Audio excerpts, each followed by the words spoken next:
The Hebrew text in the Bible has hidden formats. By revealing these formats, I will prove the first writer's words were hidden from you. These formats look like poetry as I group them into small paragraphs. Their grouping will become known as a psalm, and together they become psalms.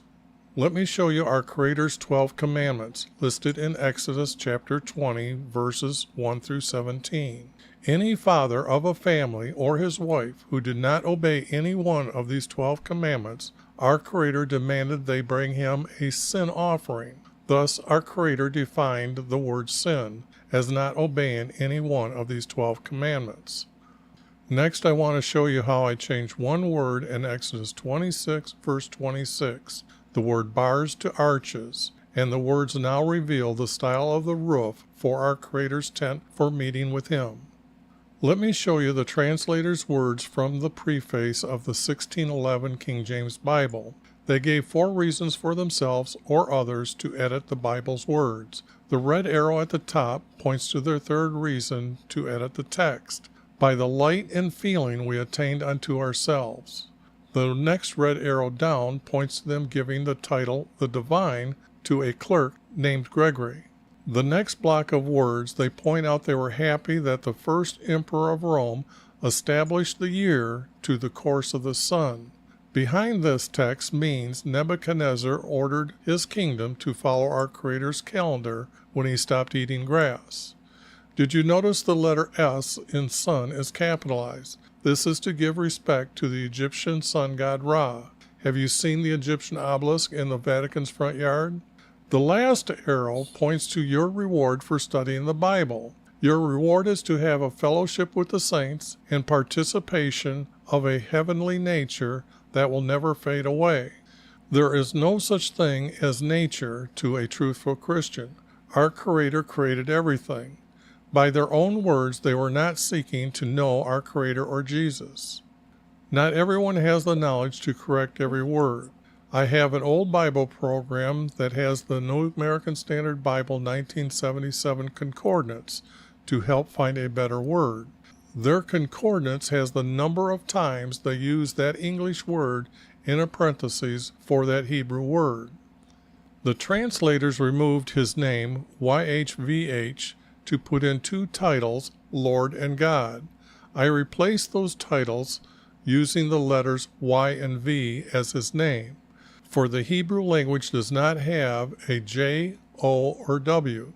By using these 2 letters, I am closer to the truth than anyone using J, O, or W for his name. So why is there a single letter O in the Hebrew text 1,095 times? No proper English was used? The blue highlighted text is text that I am removing. The red highlighted words are little words that I'm adding. Gray italic words are words that I added.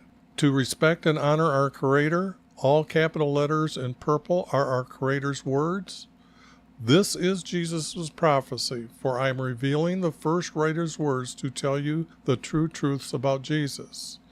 As the text is revealed, you can taste the writer's style of wording. Their words will take your belief to trusting our Creator. You will be watching prophecy before your eyes as I edit true truths back into their psalms. All right, this will be Psalm 139. When you see words in brackets or parentheses, they are text that's been added from other found manuscripts, and they decided to put them into the text. Okay, now what I'm going to do is what I said right above here, and that's try to find the smallest verse, and then group them in paragraphs, and then make sure the words being edited or being written are correct. YV, you have searched me and known me. I can't do anything with that except for do that. You did know, the word did doesn't sound right. You know when I sit down and when I rise up. You understand my thought. That's odd from far away. You did scrutinize my path and my lying down.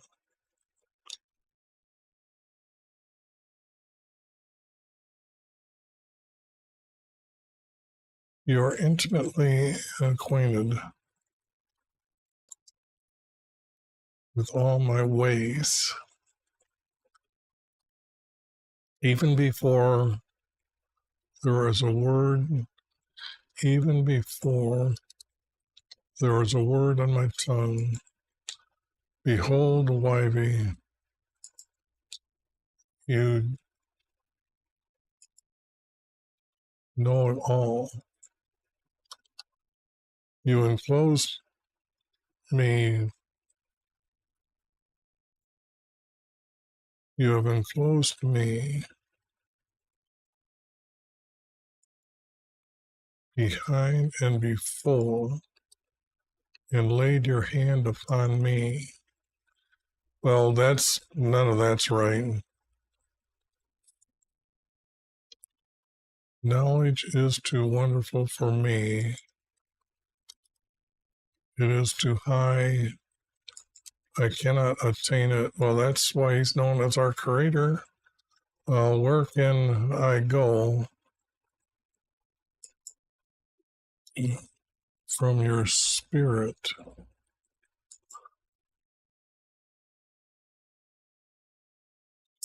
That wants to go back up here. Or where can I flee? That's what's going on. Like that. If I ascend to heaven,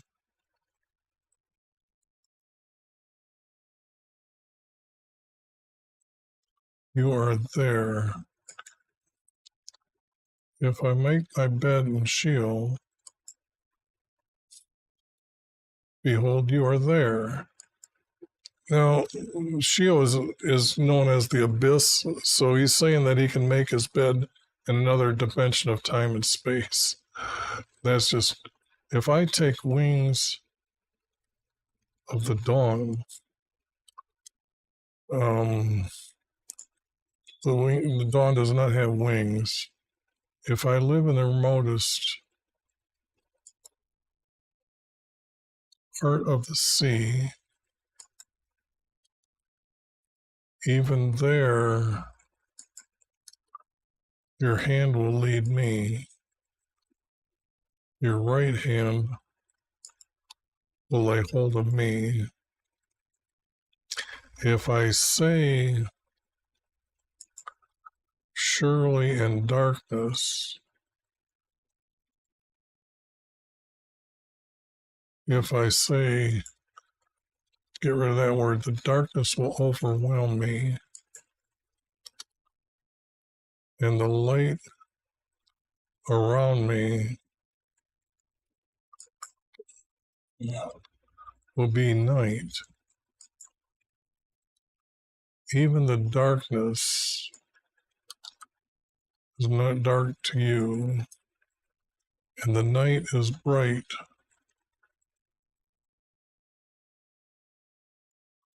This day, and that's kind of odd because that's wanting to do this. When it's italic like that, I gotta add this color to it. I went and made all the text as bold, and these are to symbolize our creator, noting them that the U is definitely talking about our creator. But when it's italicized, these are words that they added to in 1977. This is the New American Standard Bible, 1977. So, I think I can cut it there. You form my inward parts. You did me, weave me in my mother's womb.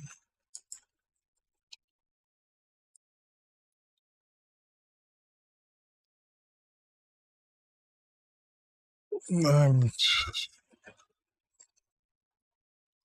can't believe this. Another one of these that is just talking gibberish.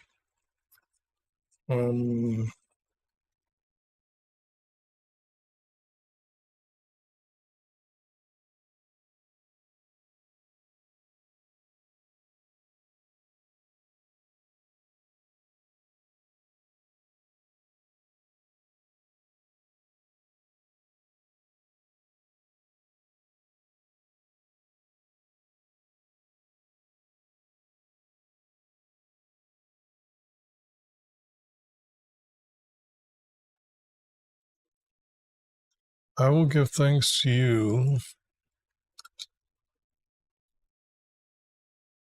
Well, that doesn't work either. For fearful and wonderfully made. Wonderful are your works, and my soul knows it very well. My frame is not hidden from you. When I made in secret, when I was made in secret and skillfully wrought in the depths of the earth, that's not true neither. Your eyes have seen my unformed substance. And in your book,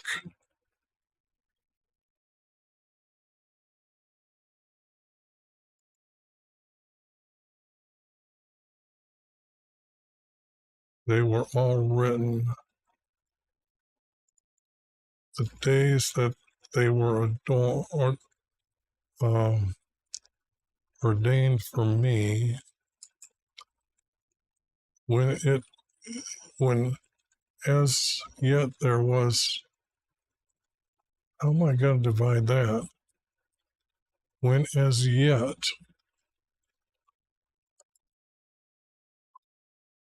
there was not one of them. How precious also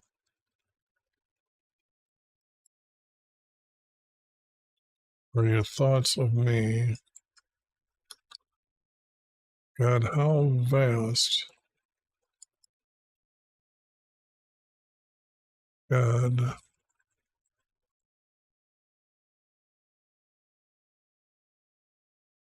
this is supposed to break like this. How vast is the sum of them? That doesn't make any sense. If I should count them, they would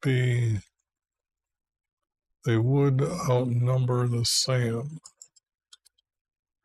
And when I wake, I am still with you. Well, that just seemed to be stuck out there, that you would slay the wicked, depart from me.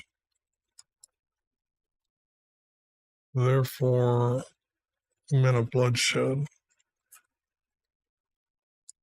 Don't need this word. And for they speak against you wickedly, and your enemies take your name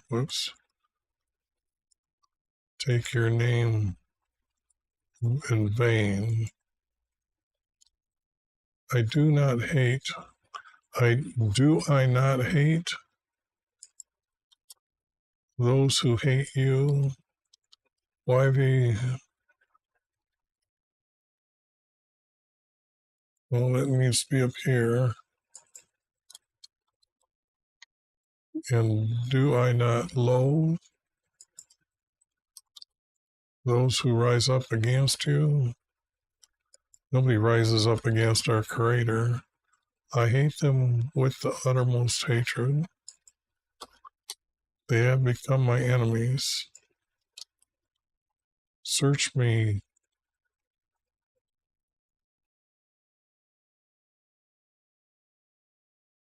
Search me, God, and know my heart. Try me and know. Try me. Try me and know my anxious thoughts, and see if there be any hurtful way in me, and lead me to an everlasting way. Okay, there is so much going. My mind was just getting fried here. It just, what's going on here? Why do you have searched me and known me? This is kind of dumb. Our Creator made everyone, and you believe it or not, even your thoughts are given to you. He's created those, and your choices that you pick from, of the choices you're given or thoughts that you're given, there's always a lower thought than the other, and you keep taking the other or the lower thought, you go into evil. So this, you search me and knowing me, that's just not true. That's just not true. You know when I sit down and when I rise up. Now that's connecting as a verse to being like that. But this first one surely cannot be hooked to either one of these.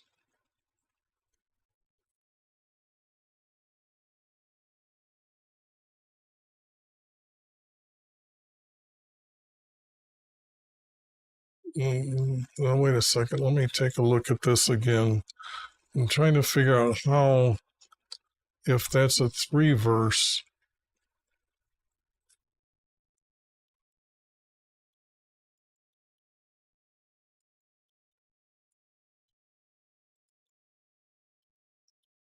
Wivey knows me.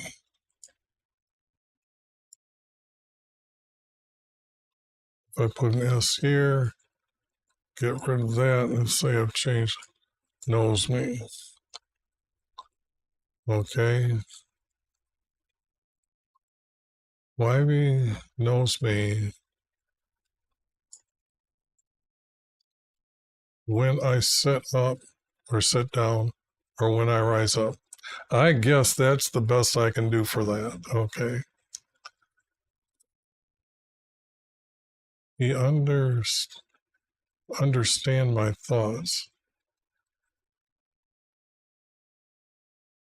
You understand my thoughts from afar. This is not connecting to anything. This is separate.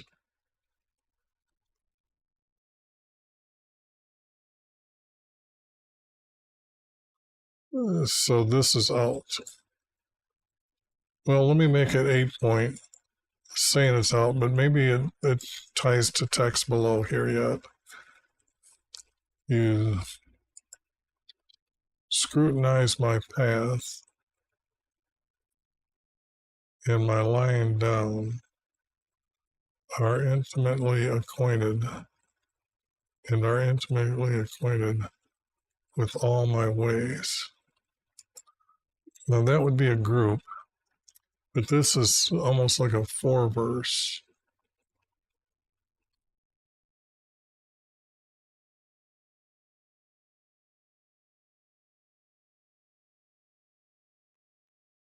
Sit down and rise up. That connects together. Let me go over here to the text and see what, let's see, scrutinize.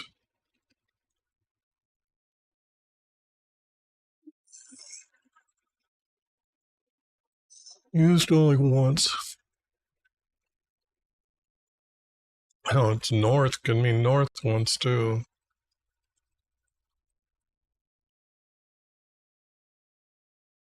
Winnows my path, scattered my path. Ah, no wonder they come up with the word scrutinize.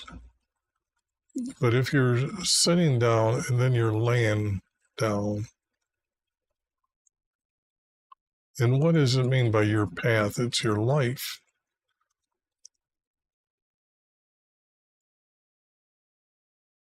You judge my life and my laying down here, men, all my ways. I don't know. The word scrutinize is certainly, like I just said, from you taking the different choices depends on what is next. People don't understand our Creator is in control of everything. And I know they're worried about, what is it, AI they talk about now?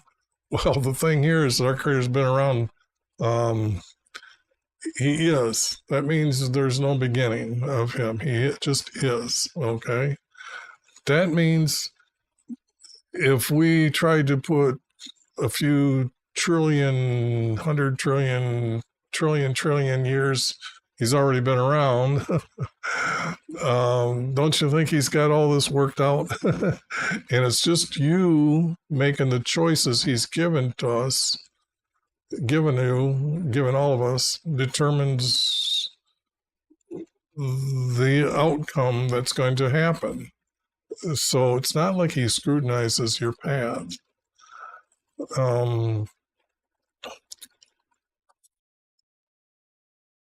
And then how does it, because this one is tied to this one.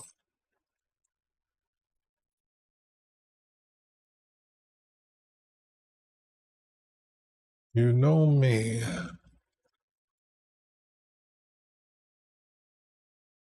Wivey knows me. So I have two major words here to make this sentence. Three words here. Major sentence. Two major words here. Yeah, I could get, when you sit, you're, whatever. When I sit and when I rise. Okay. Now, this is scrambling my brain today. You scrutinize my path, and my lying down, you are intimately acquainted with all my ways.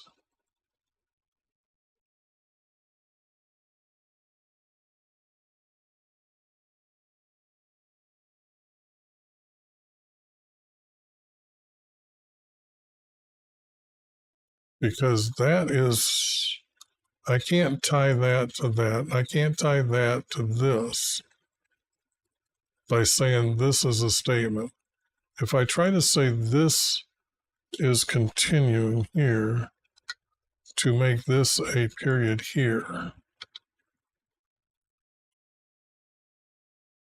okay, it sounds good, but I got to have something above.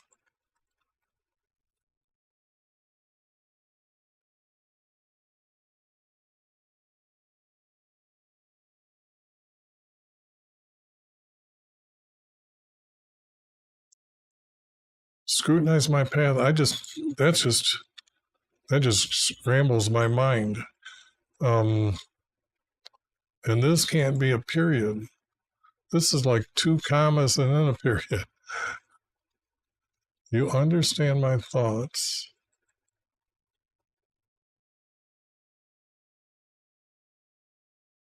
And my lying down, that is sit and rise. Lay down and wake up is what I'm seeing. When I lie and when I wake, it has to be those words, how they would combine them together.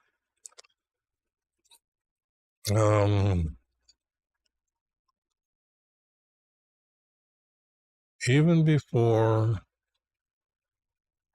there is a word on my tongue, behold, Wivey, You know it all. That's exactly what I was saying. Yes.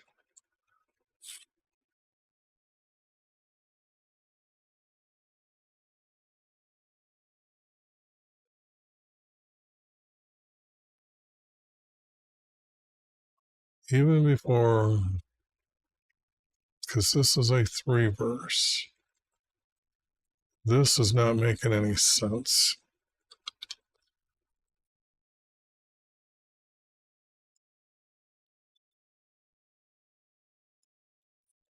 Before a word,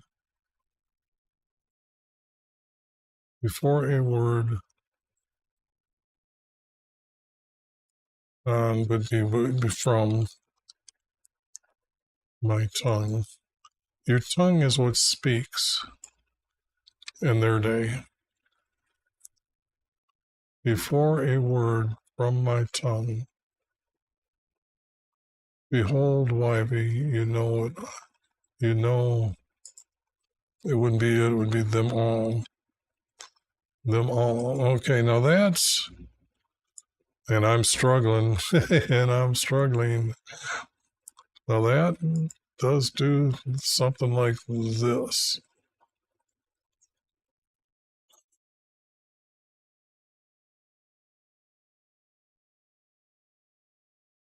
And I'd have to use the word and here to tie that with something meaningful up here. But this is now, you understand my thoughts before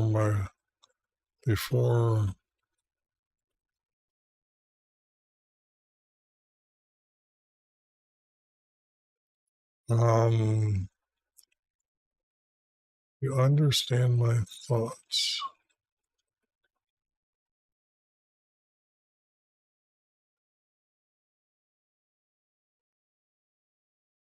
And before a word from my tongue, you know them all. And that would be getting rid of this and making this a comma, making that a period. But these, you understand my thoughts. I need an S on there. I keep saying it that way. I might as well put the S on the end. Put a period. Okay. I'm thinking maybe that's, and they added text in between it. You understand my thoughts, and before a word from my tongue, you know them all. Wow. Okay. You have enclosed me behind and before and laid your hand upon me. What the heck does this mean? That doesn't mean anything. You enclosed me behind and before.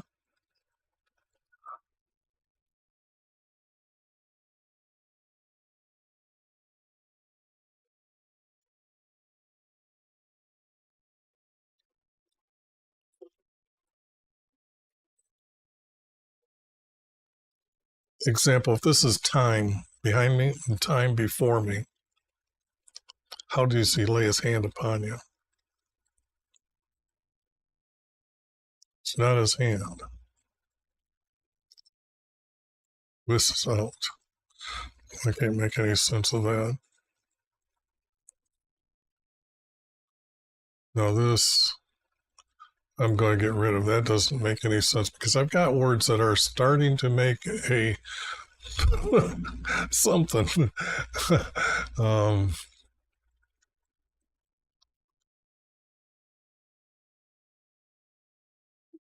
And I would have to add the word your here.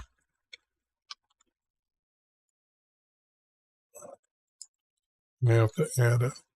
Your knowledge is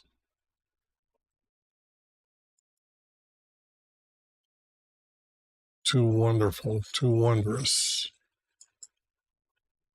Your knowledge is too high. I cannot attain it. Well, wait a second here. Knowledge is not high, and you can never attain our Creator's knowledge. Um, he's not going to turn himself over to you so you can know everything about our Creator. Where can I go from your spirit? Or where can I flee from your presence? These are connecting together, but that's just,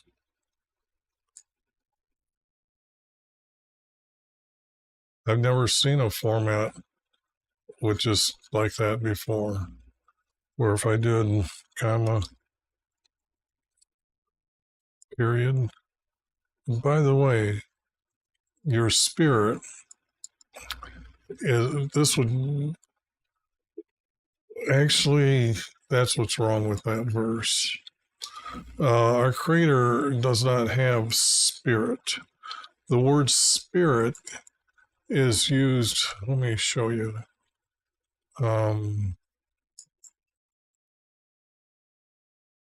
me see here. Spirit in the Hebrew side of the text. And this is the New American Standard, 1977 that I have. And here's King James understanding. This Strong's Concordance stays the same pretty much wherever they take it to follow the King James. But if you notice, it means breath. It says the word spirits here, but I found like something that would say unclean spirit. Well, that's a demon, okay?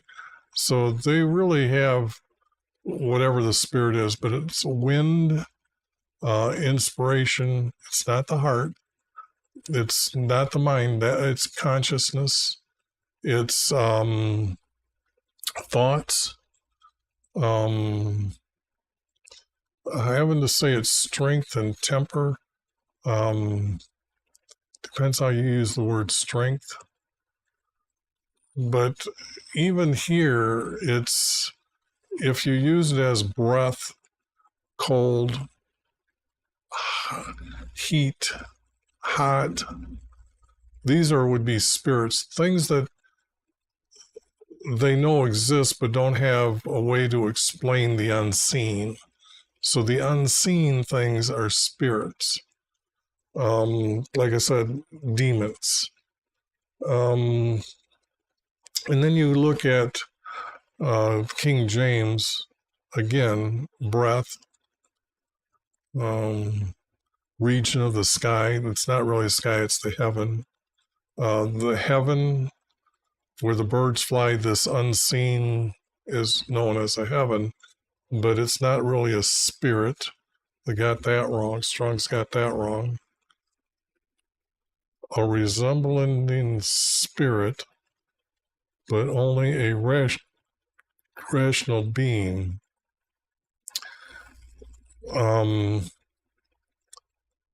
When we say me, myself, and I, the I pretty much represents your soul, your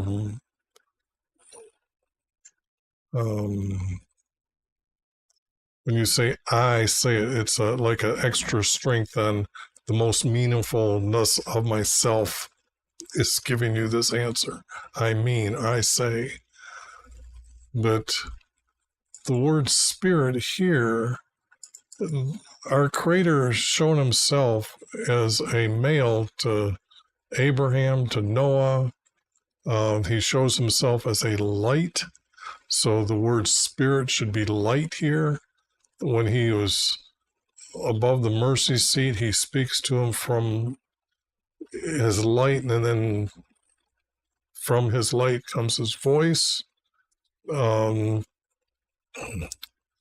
We learn that in a psalm where the priest says that I bow with reverence before your presence, the light of your presence.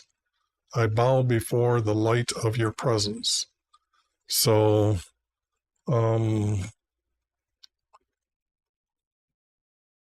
let's get rid of that. Where can I go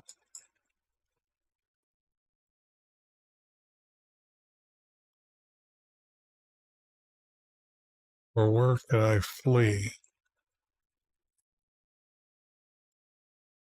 But this short verse, your presence is everywhere. There's no, so why is he even asking this question? Jeez, I don't.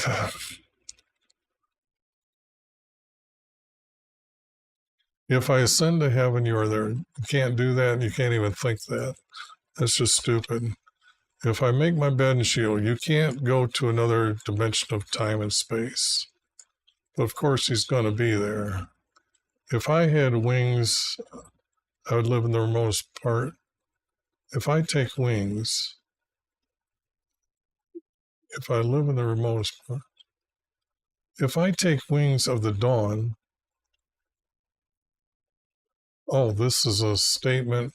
This is another long statement. Even there, your hand will lead me. Okay.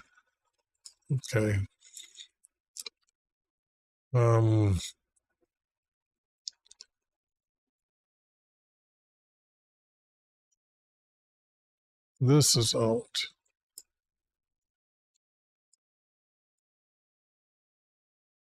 Now this,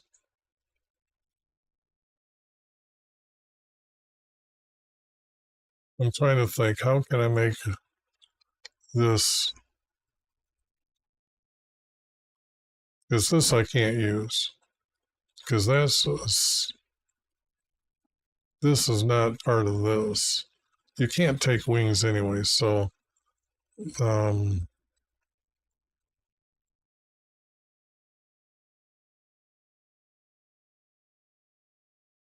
what if I do this with this one?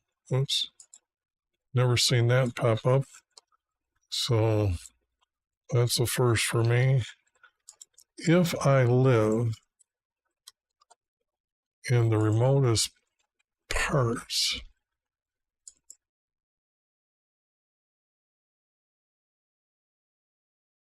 remotest land, because that's where you would be able to exist, then this isn't true.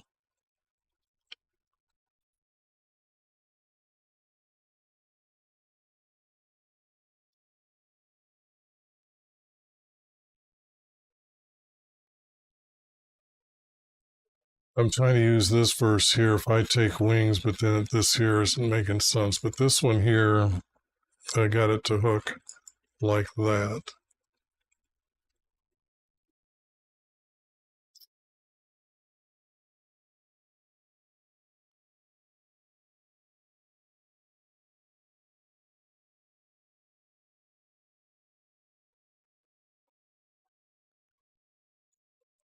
I can't use that.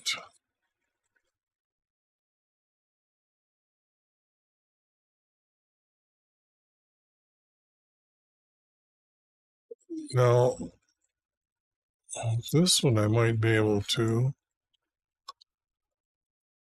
Behold, you are everywhere. Now that would make sense. Now that becomes a good 3 verse.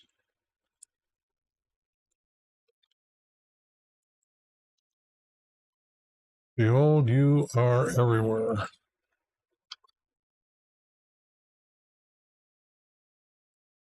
And this I'd have to, even if I live in the remotest land.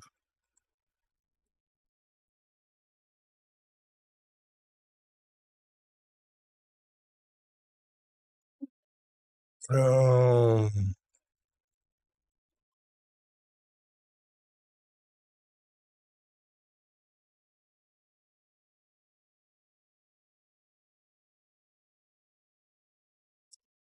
if I get rid of this, boy, I'm really struggling to find the text, but I think I've got some words here that are your hand.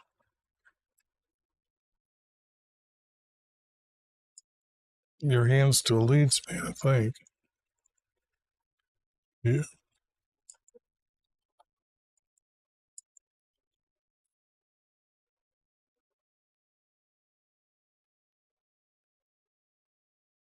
It's not his hand.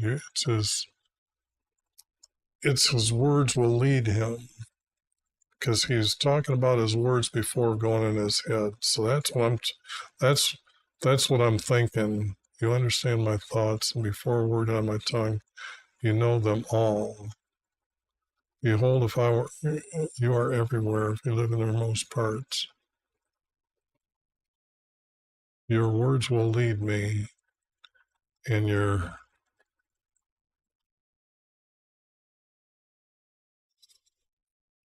uh, your right hand doesn't get a hold of him. Um, your it has to be your words, because he already knows them before you get them. Okay. So that's tying that verse all the way back to complete the story and keep it going.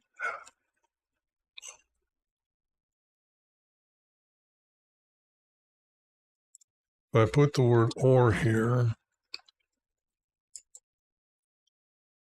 or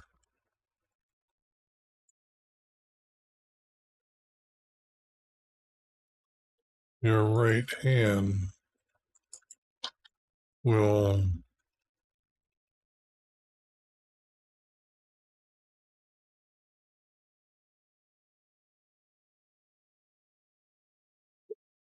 lay, the hand will guide you, or your right hand.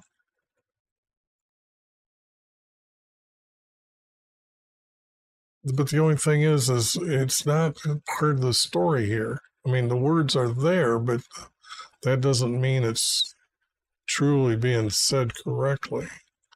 Your words will lead me, or your right hand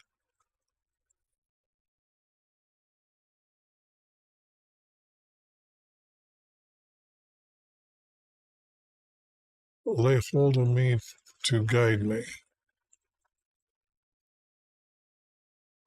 And that's staying within the theme, but I will,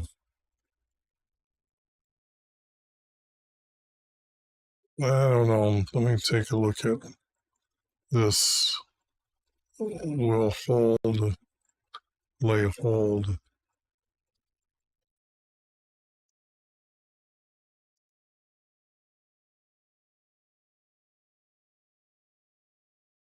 Oh boy. Okay, lay hold. Okay, they got two words here that they're using in the Hebrew side. And when they do that, they can make up two words they want to. But what the one word that they're using the most?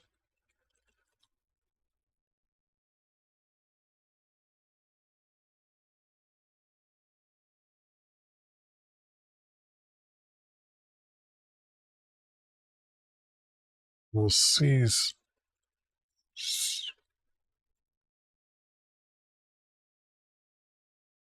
Your right hand will cease to guide me.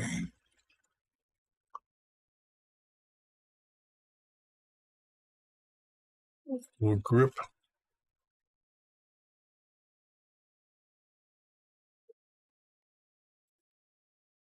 Um,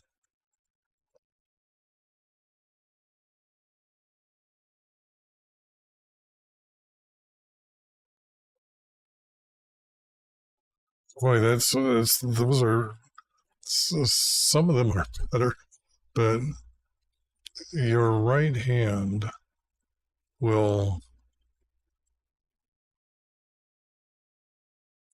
I'm going to say that these two words, because they're one, I'm going to say grab me.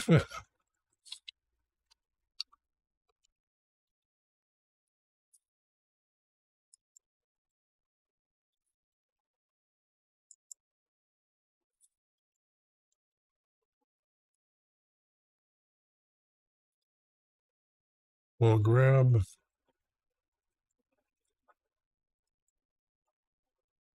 Yeah, I want to put guide.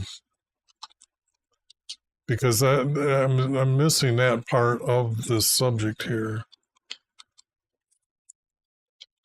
Well, now it becomes at least a truthful statement, and it's becoming part of the text about how many more I got. I got quite a bit. So let me show you what I've got then. Because it's getting, I just need to put a spacer in here to say where I started. God, wow, there's a lot here. But can I make sense out of this? And I'm thinking I've got something here.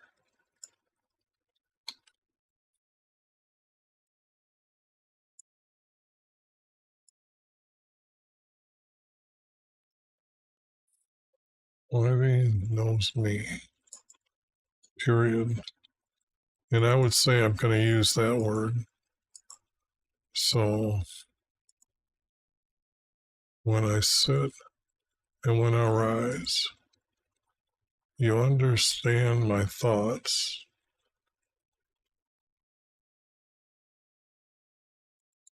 I can get rid of this word now. Oops. Before a word from my tongue, you know them all. Okay, so that's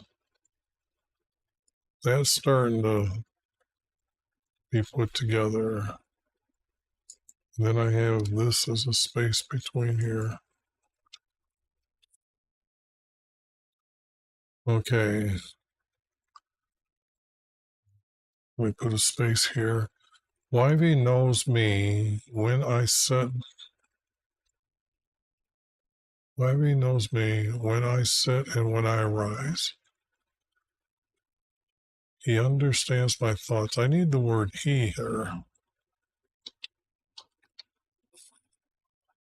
I needed the word he. Oops, it's green now.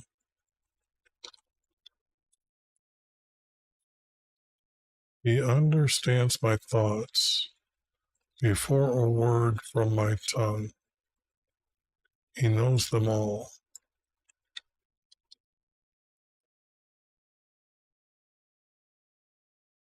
Behold, he is everywhere. Kind of goes with what I've been saying. So I'm thinking that's where this writer is heading. Even if I live in the remotest land, even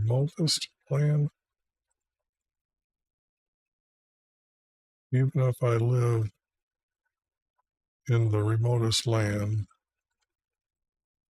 this got to be his words.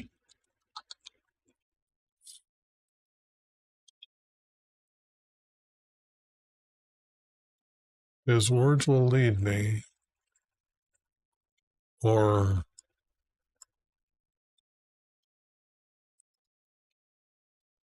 his right hand will grab and guide me. That's the best I can do. That's the best I can do with that one. But that's awfully odd way to say that. But at least now I'm getting someplace, because I can say that this is starting to become a format and a story. Okay, so that's what you're here for, is to find and see the first writer's format. Whoops, this goes back. This is in those two hooked together and those two hooked together, because this is continuing of that. Wow. I was really having a struggle there today. So, but that's it. Like I said, sometimes the format is easy to find, but getting the right words there to mean what they're supposed to, that's, you can see all the crap that they're putting into the text. I mean, none of this belonged, and yet it reads perfectly when I remove that. So that's a good thing that you got to see here. Now, I want to leave some kind of space, because I already worked on that. I don't want to redo that. if I say the darkness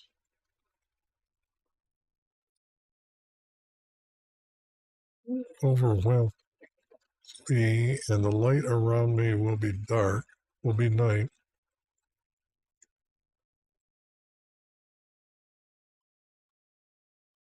Now, all this is being said. How is that tied to above? The darkness, if I say darkness overwhelms me,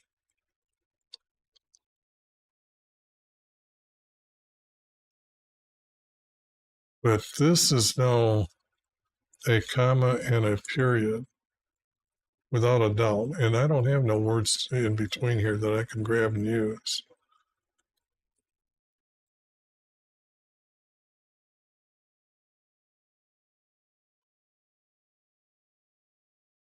And this is not being, and the light around me will be night.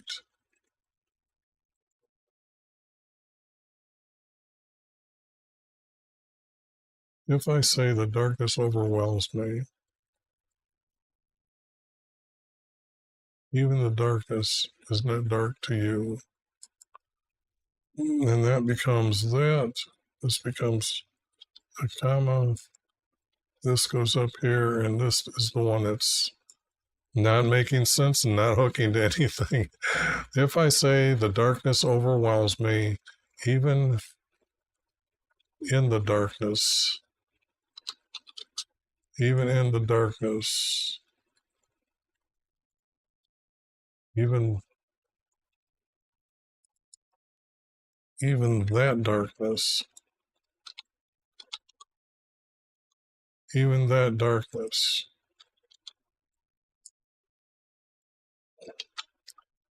is not dark to you. Or is it him now? Do I have to put it with him? But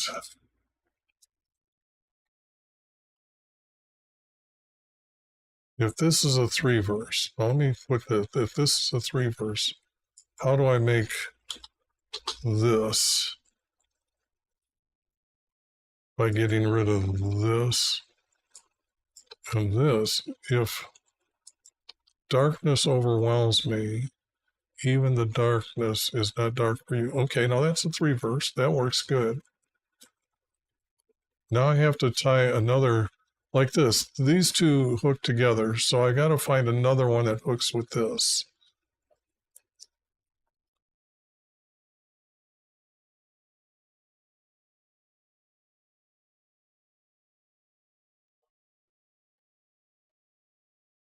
If not, it is not dark to you.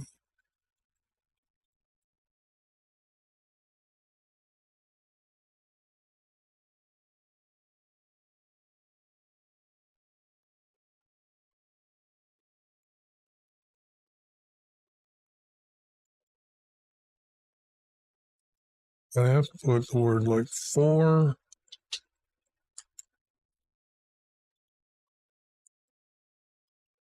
Whoops, for I added for the night.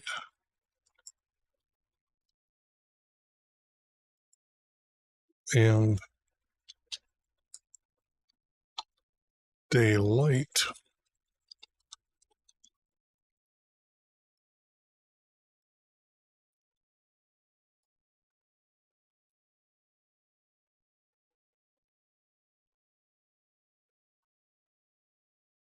For the night and daylight.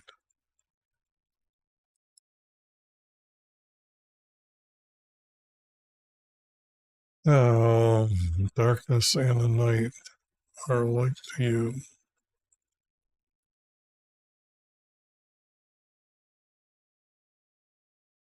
Their darkness, that's what I need, the word their. Their, or its. Yeah, I'd have to put it as its. Its.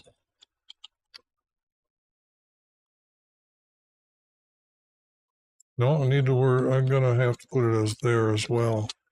it's there, darkness and light.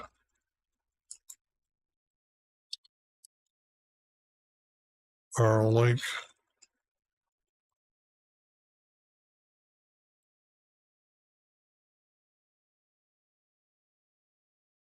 Could I put his name in here to have to Ivy and just, oops, I guess I'm adding his name here. Let me just do that.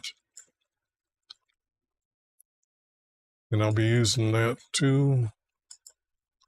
Are alike to Ivy. Period. Because now this here has to be him, dark to him.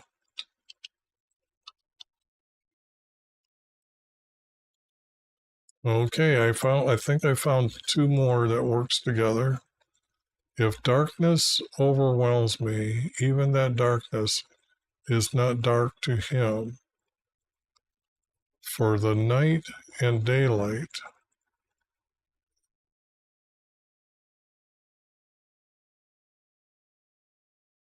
I got to get rid of it. Their darkness and lightness. That's one. Whoops.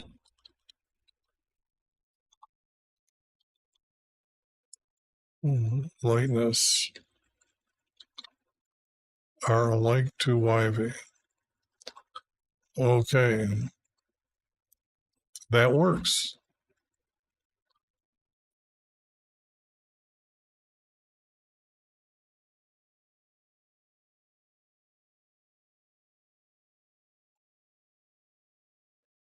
I have to use the word he here.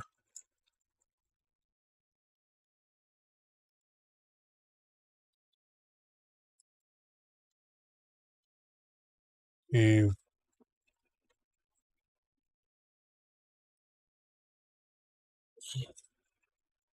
formed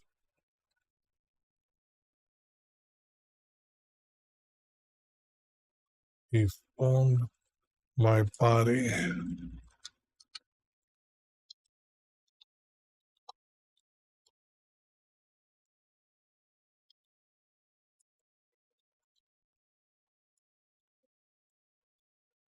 He formed my body.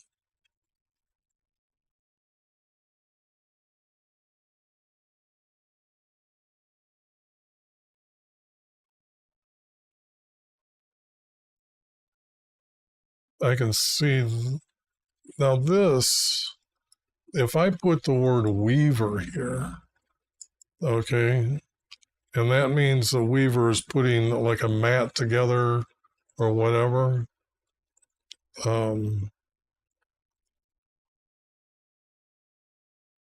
What did they use?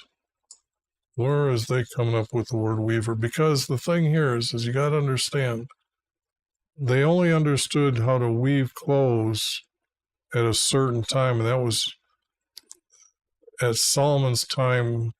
They had a trading route that come from all the way from India. So that would mean in David's time that the shipping route would have started to be formed, okay? So knowing that, they would know about a weaver then. But, because I don't think there's text that talks about weaving, knit together. See, that's...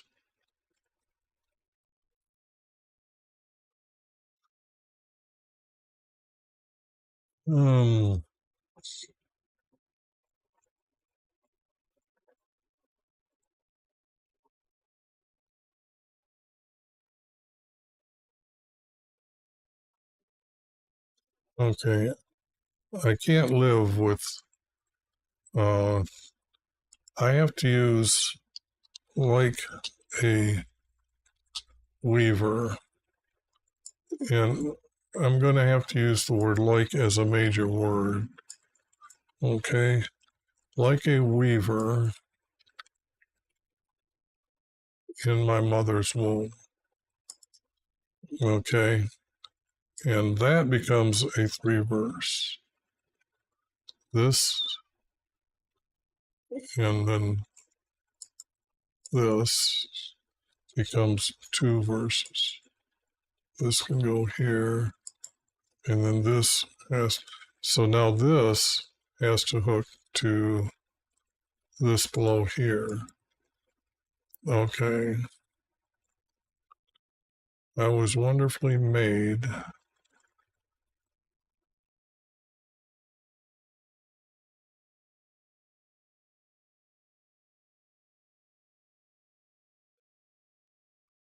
This has got to be him again.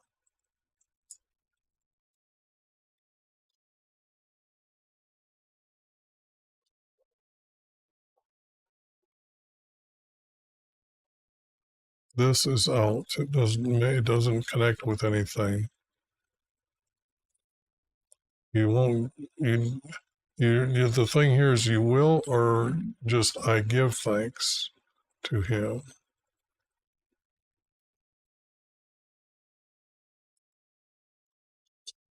For I am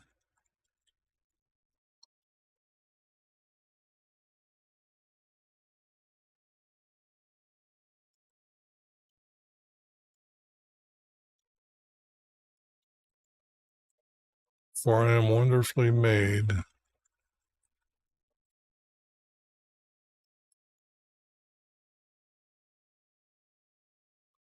And my soul knows. This we've already got stated above. Wonderfully made. And this, he's talking about our Creator's wonderfully made. And my soul knows, and my soul knows my body. So yes, okay, this is not here. Hey, I think I got it here. And my soul knows, and my nose, and then he's calling his body an it, and my soul knows.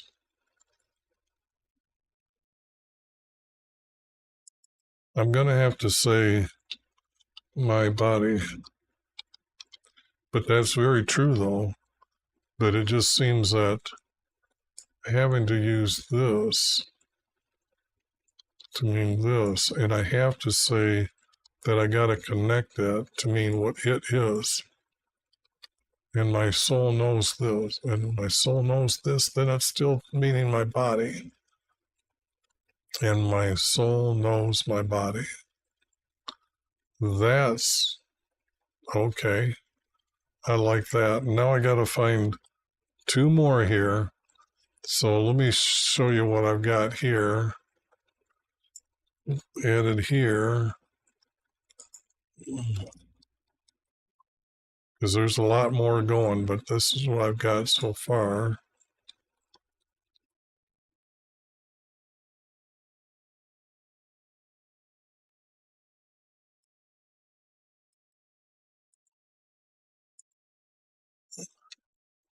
If darkness overwhelms me, even that darkness is not dark to him. For the night and daylight. Oops, I'm just got to edit this as I'm going. Let me do this a little bit real quick here and then start reading it. Okay. If darkness overwhelms me, even that darkness is not dark to him. For the night and daylight are darkness and lightness are their darkness and lightness are alike to YV. For he formed my body like a weaver in my mother's womb. And I give thanks to him.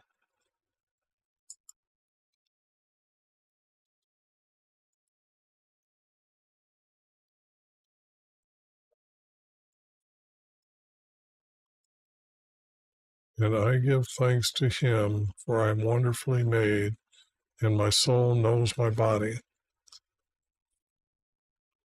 Okay, now that's we've got something here, folks. We really do. We really got something.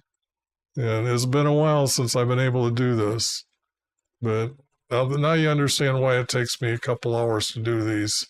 They're hard to find to start with. I mean, you can get these small groups together and you can see that there's a 4-verse made or a 3-verse made, or if you see more 3s, then you can say, well, this one doesn't belong. You get 3 verses. But it's the wording then is the skill that's needed to go backwards. And I'm not sure, and a lot of people, in fact, I'm pretty sure a lot of people don't know how to put themselves 3,000 years ago to understand their thought process. Because you got to remember, one, their language maybe had 40,000 words. Today's language, we have they might have like it's raining out, it's storming out, it's lightning and raining. We have like drizzle. We got like 12 different words for just how it rains. So that's the difference. Today we have more individually knowledge of what things. So to cut out using out the big words and using how they would have understood it. I mean, example, what you see when you go outside is the land. That's the way they've seen it. Underneath the land is ground. Okay, so under the river there is land and then there is ground. But that's how they knew life. Okay, my frame was not hidden from you. I was made in secret. But the only thing is we already have that. This guy's trying to do it twice here. Because this is all grouped together here.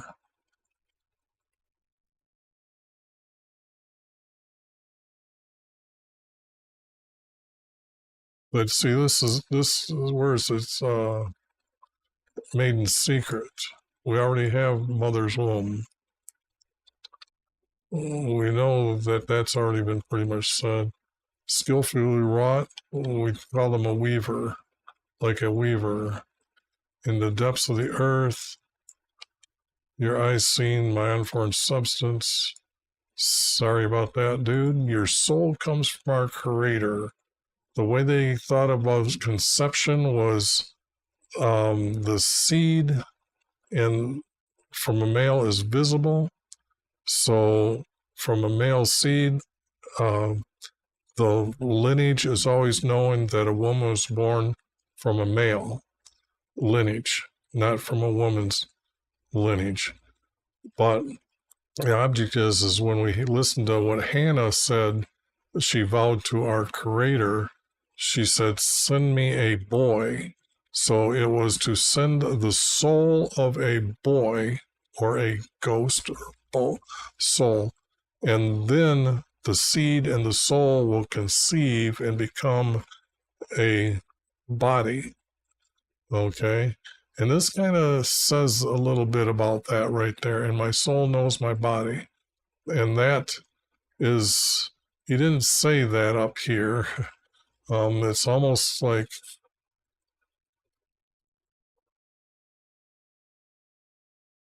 yeah, so this here verse should go above this one. Yeah, I think I will put this verse above here because you first have to have a soul before it's weaved like a weaver. So that's, boy, see, I went on a tangent and I got to make sure I do that. So move group up 1G. And then I'll just take this and I'll make this now an 8 point.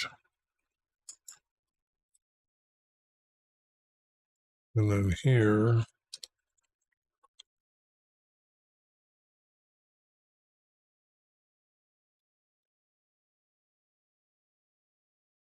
and I give thanks to him. We'll group here.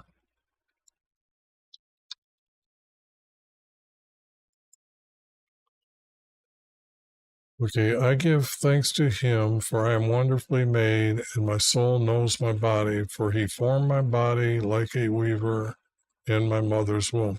And that is exactly how I was just telling you that the soul has to conceive before conception happens. And my soul, yeah, I am wonderfully made. My soul conceives. Then he formed my body. My soul conceives.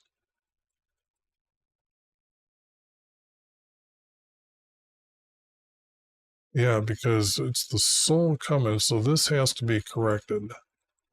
If I get rid of that, because I completely added that, I should have. Okay, and my soul,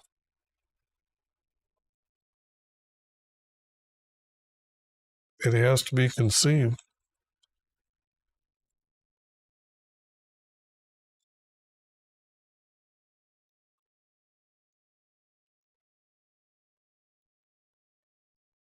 Did I spell that right? No. And my soul conceives.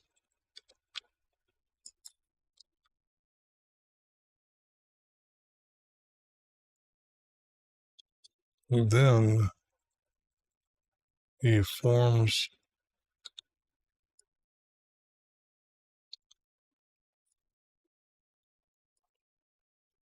Then he forms my body like a weaver in my mother's womb. Okay, I like that.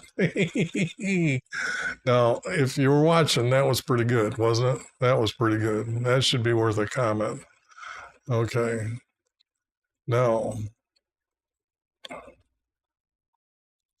and this is just not right.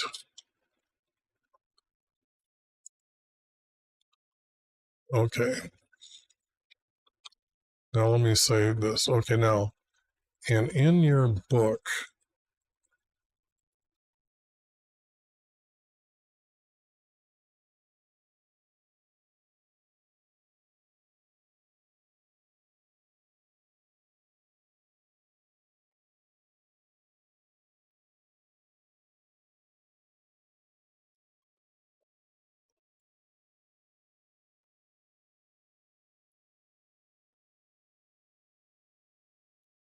this would have to be my days.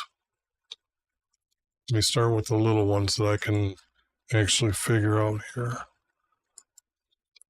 My days were, I bet you, if I guess ordained, I wonder if it could be the word ordered as well.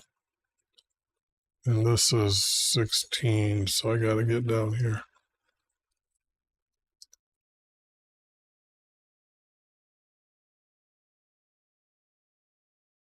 Were devised, fashioned, formed, made, planned. My days were planned. I like that more than the word ordained. Planned is what I'm going to use. My days were planned.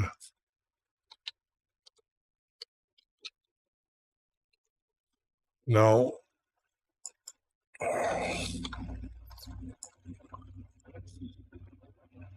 my days were planned.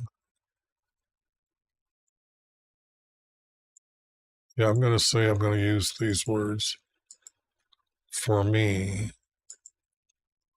And if that's the first state, when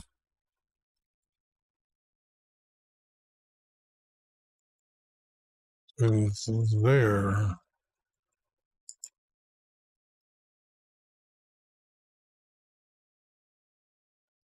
when there was not one of them. And you have to understand the word them is day.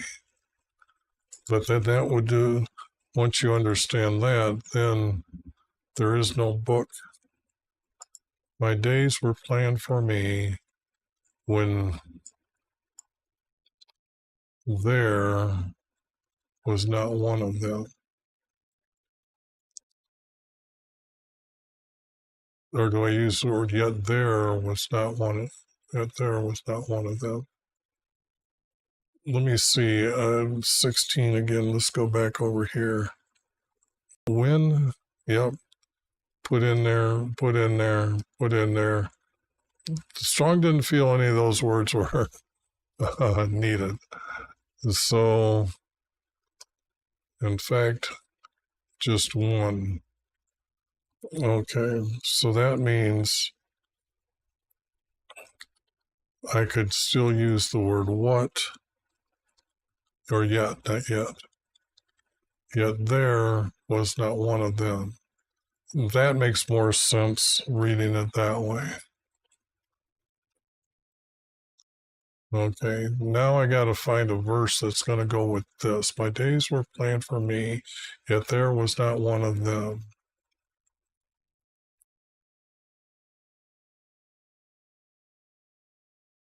I know precious.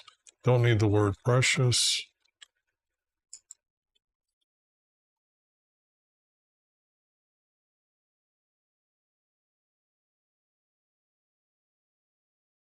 Precious are my thoughts to me. Precious are my thoughts. How vast is the sum of them?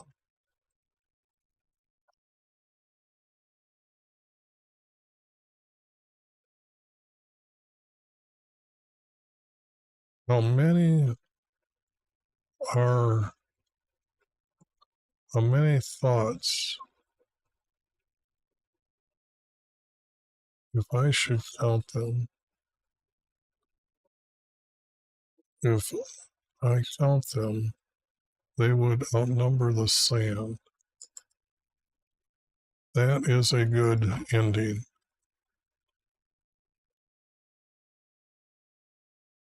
But you have to have an understanding of what he's talking about. How vast are the sum of them? And I don't need this, I don't need this. And I need this to connect to precious are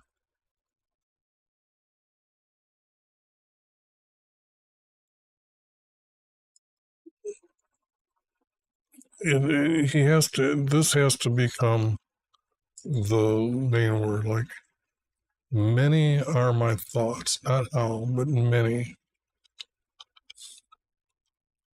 Many are my thoughts.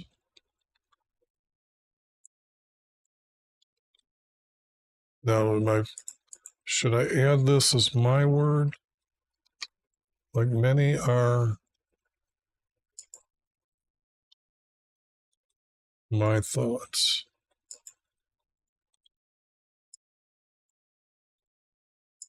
Period. If I count them, they would outnumber the sand.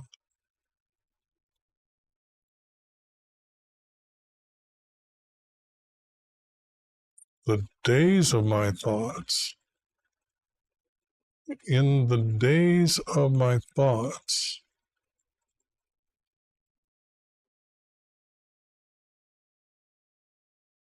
I'm trying to connect these two together until I have something about day here, in here.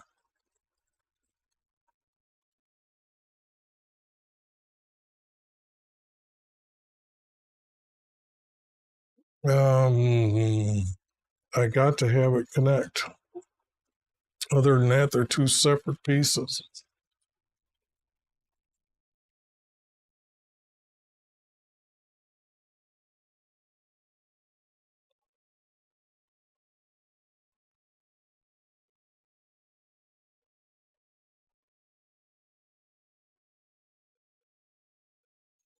I'm trying to work that verse all over the place here in my head. That little mind is going all over the place. And my thoughts. If I use and my thoughts, not are my thoughts, and my thoughts for me.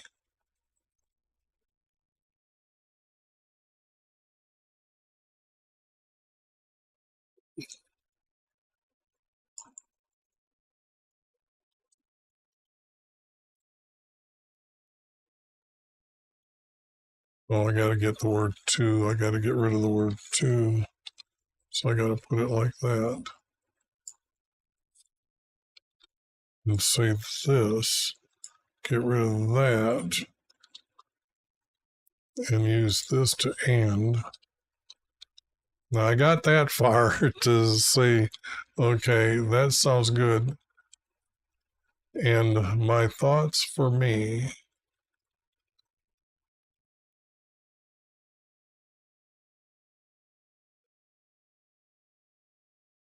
Nope, I'm going to use the word are. I think I got it down here now. And I could say,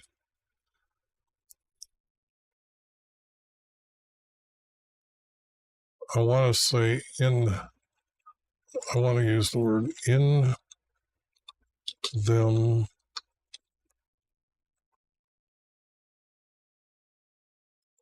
In them.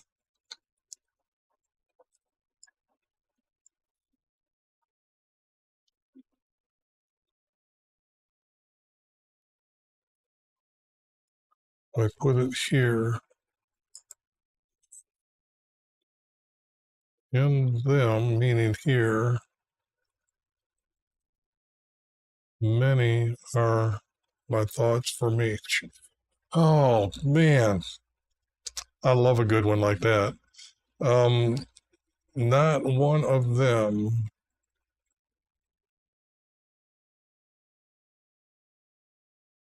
yet in them many are my thoughts.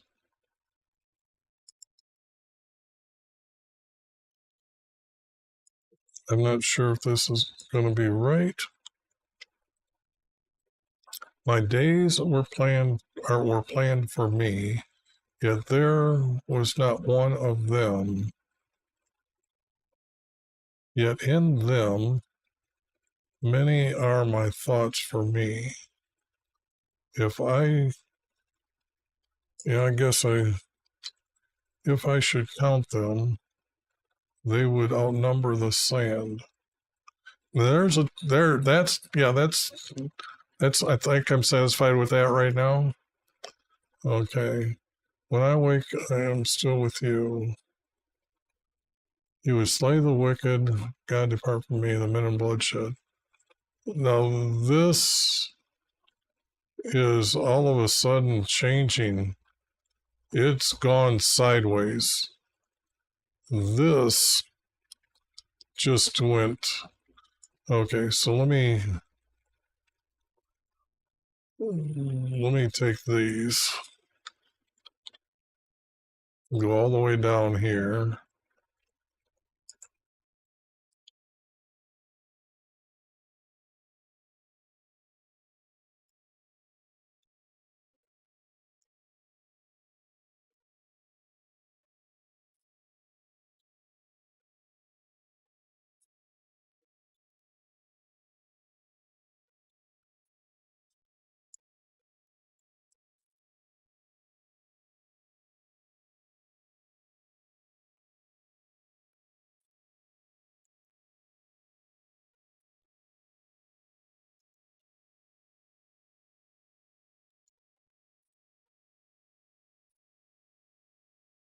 Then he forms my body like a weaver in my mother's womb. My days were planned for me.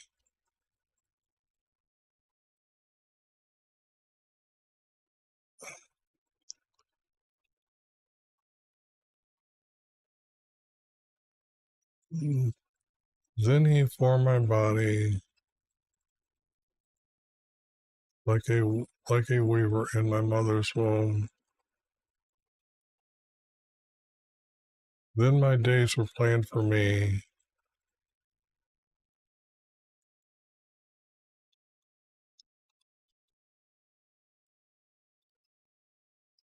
Then my days were planned for me, yet there was not one of them.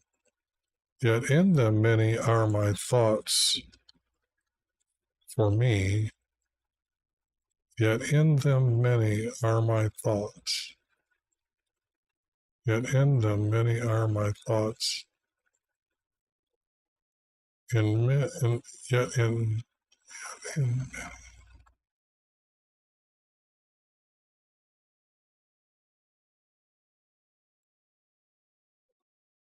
yeah, it has to be written that way. If I should count them, they would outnumber the sand. Okay, that that is one part one of 139. Because this is not, this is going to be a different.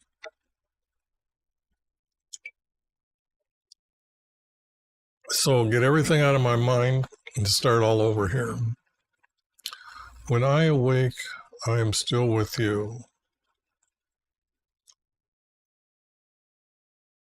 That you would slay the wicked. God depart from me, men of bloodshed. They never spake of him as a god. They would only compare him to what pagans thought of as God, and then say, no, I have those. I didn't make it yet. Did I make it? Nope.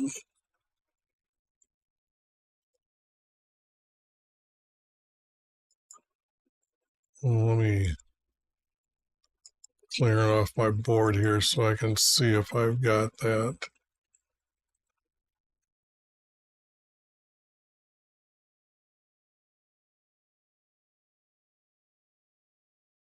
No,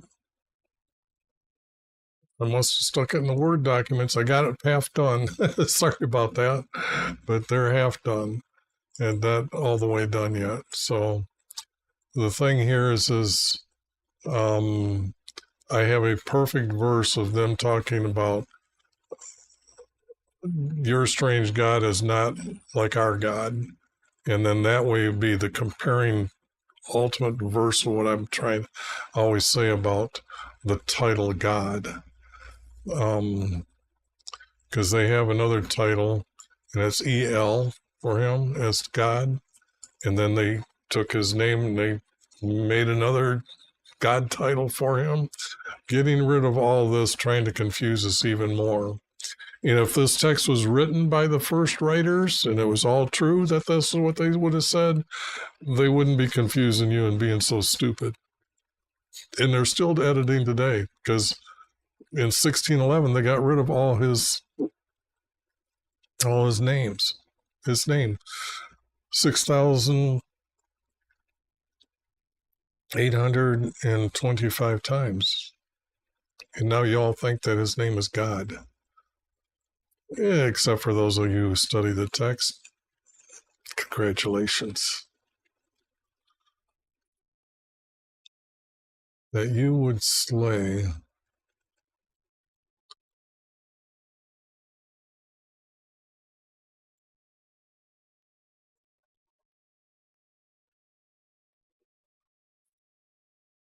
but this might go with this. Men of bloodshed speak against you.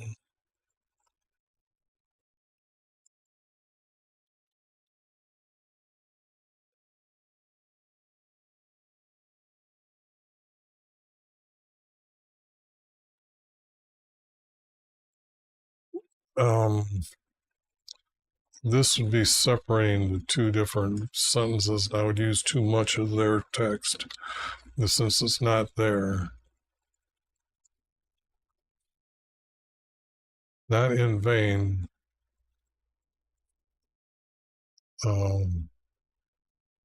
Men of bloodshed speak against you. Wickedly your enemy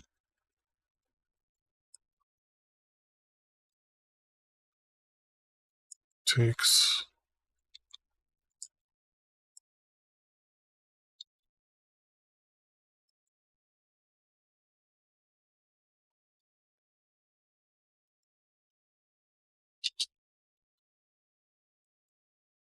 wickedly your enemy,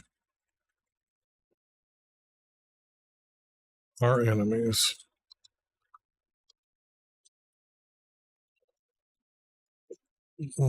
Creator never has enemies, okay? He created them. So, men of bloodshed speak against you. Wickedly our enemies take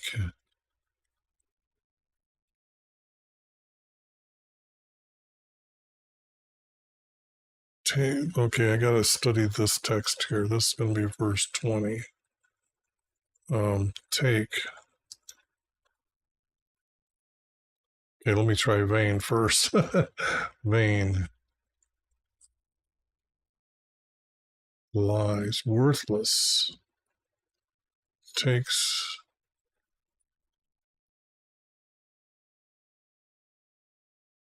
Wickedly our enemies.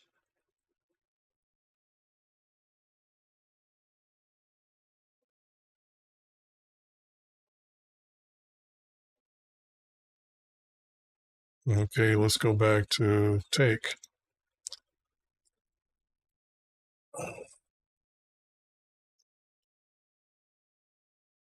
Wickedly our enemies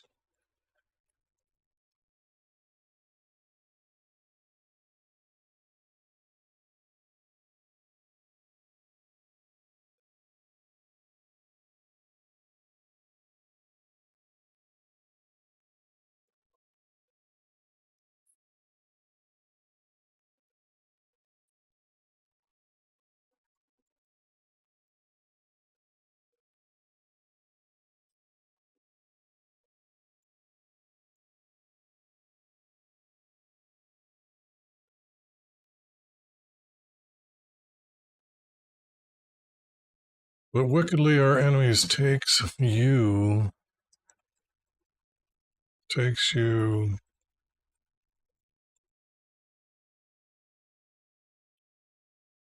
as a lie.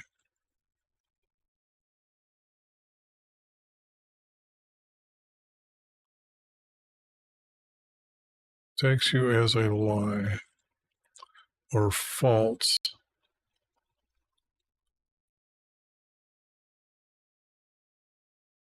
I'm going to try seeing if those words work that way. Takes you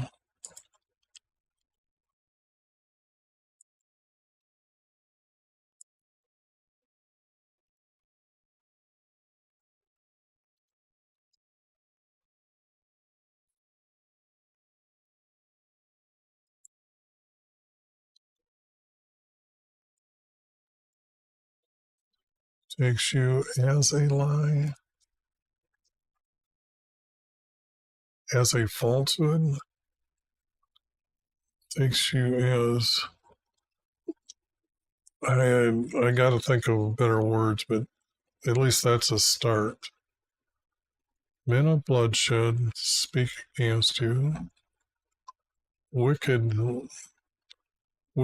enemies, wicked enemies, wicked evil enemies. Yeah, evil enemies.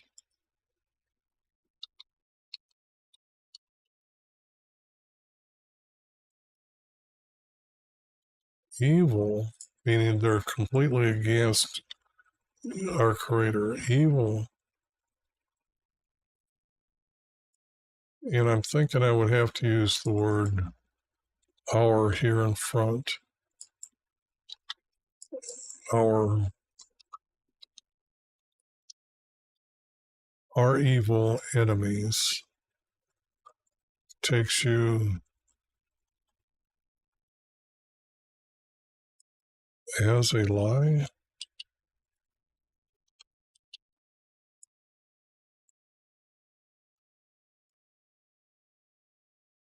Takes you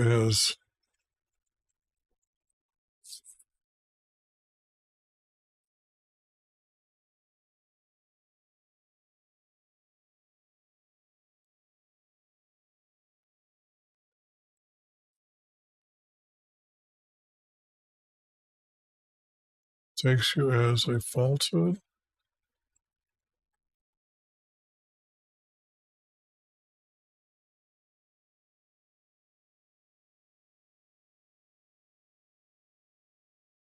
What about takes again?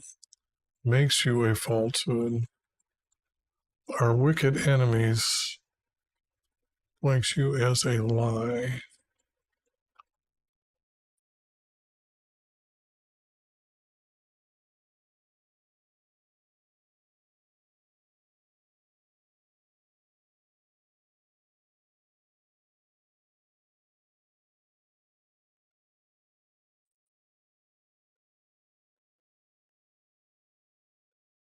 Our evil enemies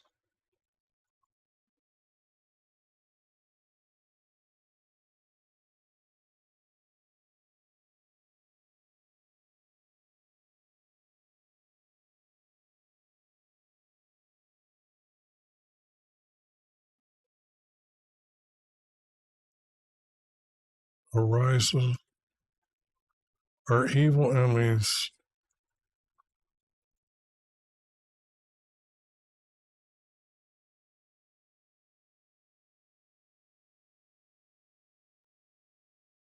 arises with lies is what I was trying to figure out here, and this is getting to really bother me here. There's got to be a decent word here that I'm just not putting together. Our evil enemies supports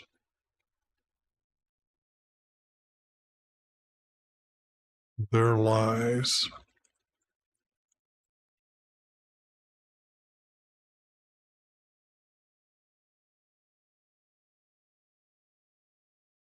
Sustain their lies. Swears by their lies. Our evil enemies swears you are a lie.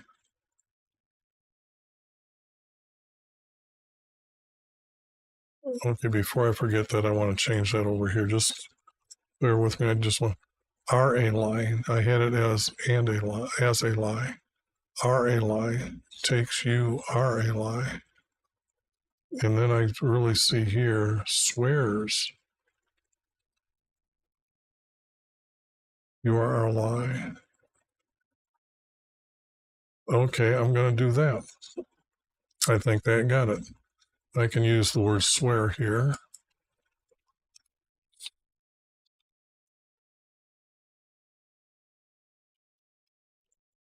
Oops. Swearsies? Swears. You are a lie. Okay. Now that is a 4-verse. That does this to this to this to that. This has nothing to do with any of them. That was just trying to blend the words together, I believe. I do not hate those who hate you, but you're supposed to. I do not loathe those who rise up against you, but you're supposed to. You're supposed to defend yourself that you are his, part of his nation, and part of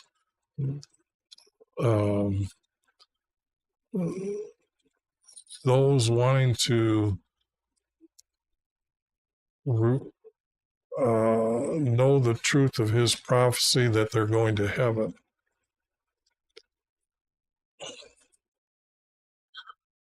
So to say all this, even though it's a nice 4-verse format,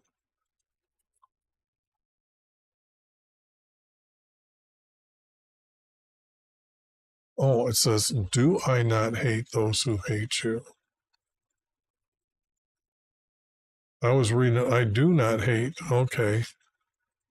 Do I not hate those who hate you?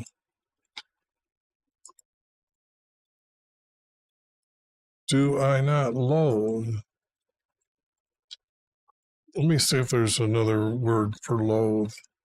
I'm trying to make this simple enough that when I'm done, any, yeah, okay, all right, no, guess not. Let me see here, because I'm trying to make the text easy enough for a 12-year-old to pick it up and read it and understand the words. And I'm trying to keep them as in their vocabulary range as much as possible. I can use despise or dislike.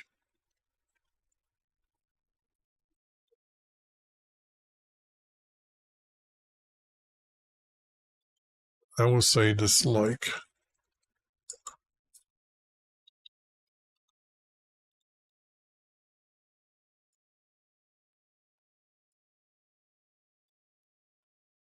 Do I not dislike those who are, whoops, because I can't rise up. Do I not dislike those who are against you?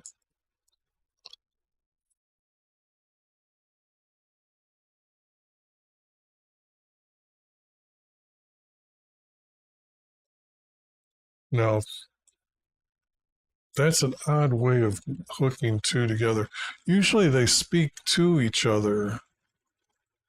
Men of bloodshed speak against you. Our evil enemies swear you are a lie.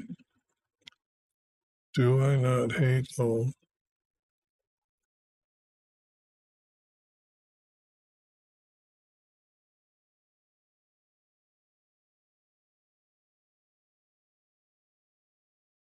I, do I not hate? Do I not hate? That's a question.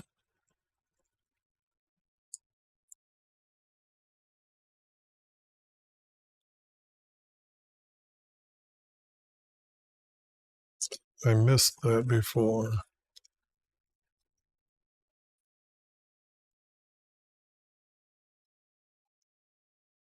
And it's rare to see a question like that.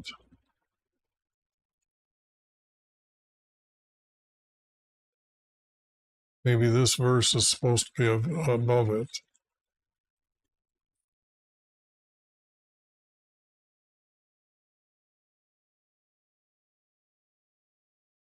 For men of bloodshed speak against you. Yeah, if I put this verse above this one to start off the rolling, well, here's the question I have. And then he talks about the problem, not the problem before the question.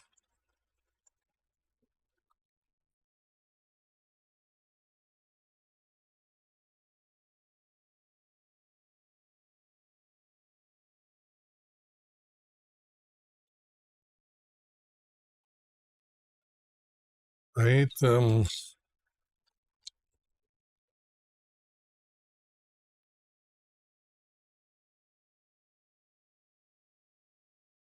because this here would go in with this one here. Our our our evil enemies, and this would just be a Y. Our evil enemy. Our evil enemy swears you are a lie. I hate them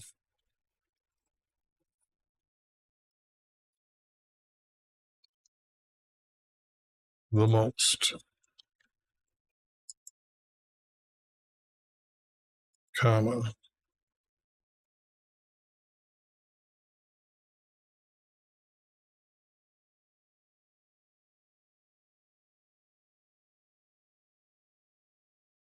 Hate them the most.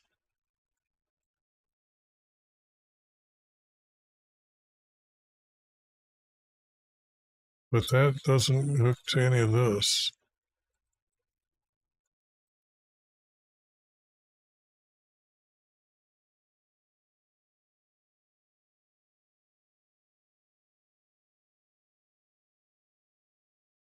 Because that is now just being stuck out in the middle.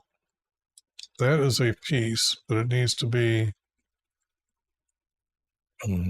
moved around. Yep, so that's what I'm going to do. I'm going to take these two and take them down here at the bottom. And then I'm going to clean them up.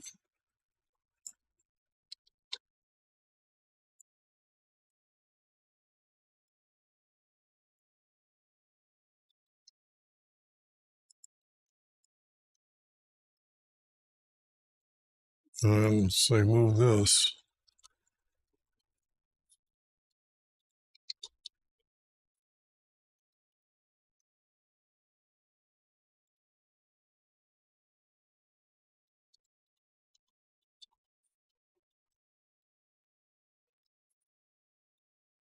Because you have to have the subject here first. I just don't see it as the other way around. It's just not the real correct order to me here.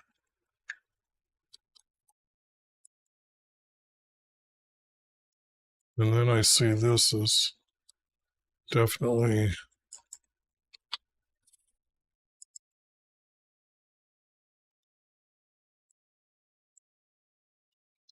because I've already done this once. I'm going to say color this together. So understand that's the moving that's going to be done. And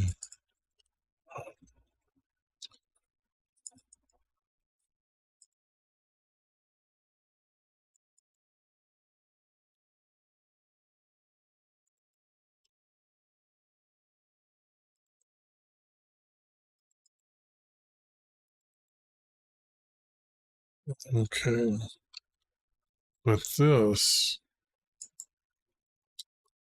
is separate.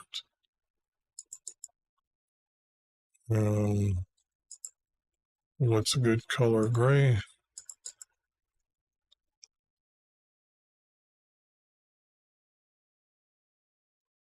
That's a group that's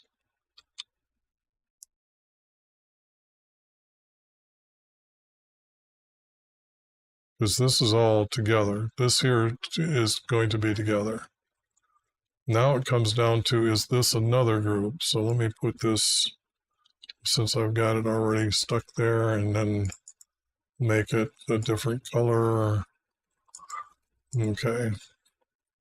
I hate them the most. They have become my enemies. Well, there are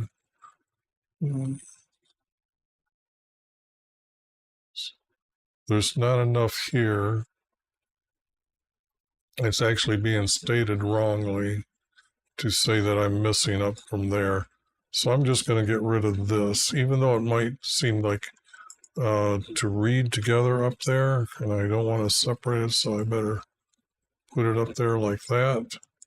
And then say down here, what about this group here? Search me.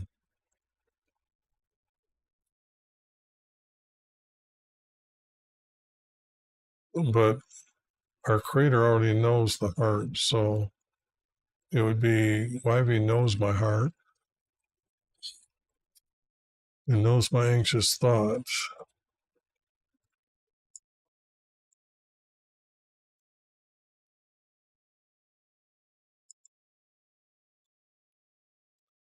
So this is what I'm saying here and here. And I could say he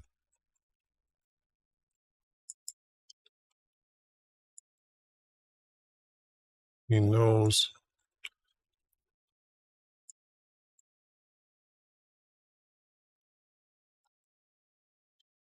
He knows my heart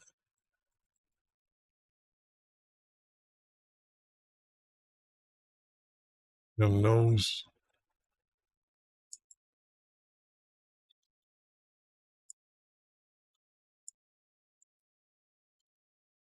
my thoughts.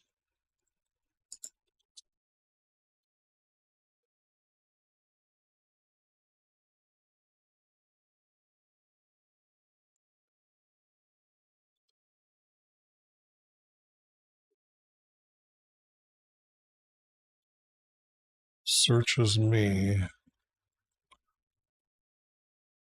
Wivey searches me.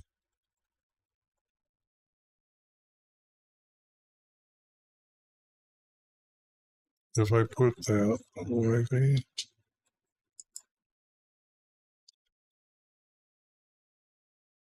Whoops, gray text.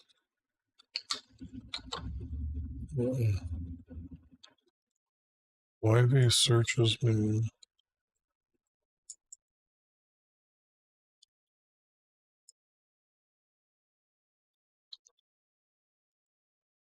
Period.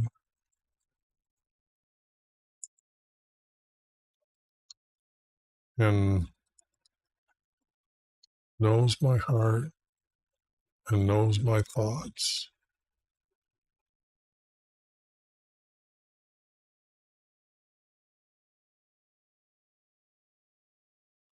Now this has to hook to this. So what am I got here? Oh, I'm trying to chase that away, and that's part of this. So that's okay. It's there. Search me. Wivey searches me and knows my heart and knows my thoughts.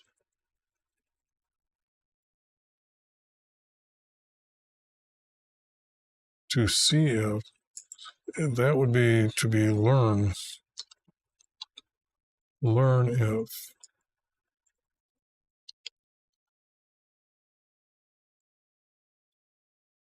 this would be to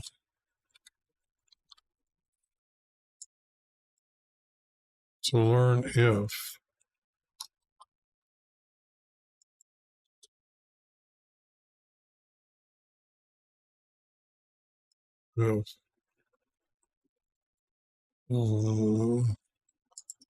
is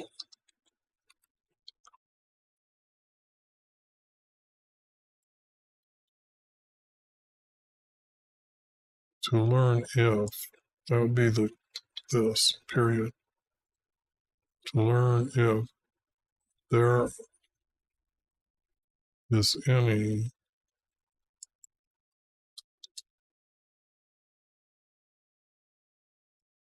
and this is just out, doesn't have enough, but then this becomes to learn if there is any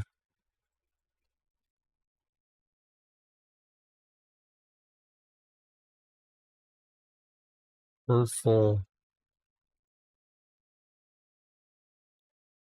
or harmful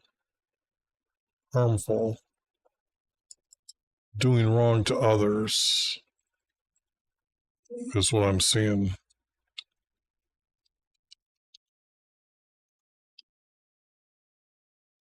Harmful.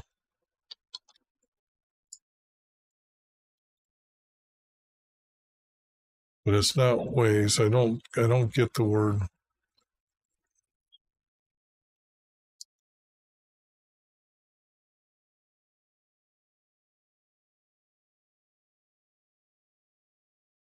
This is hurtful. Where's hurtful? Oh, I gotta go down another word.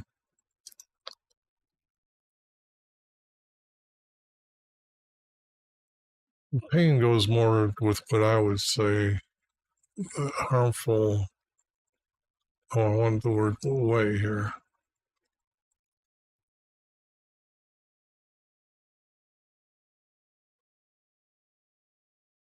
Wow, way is used quite a few times. But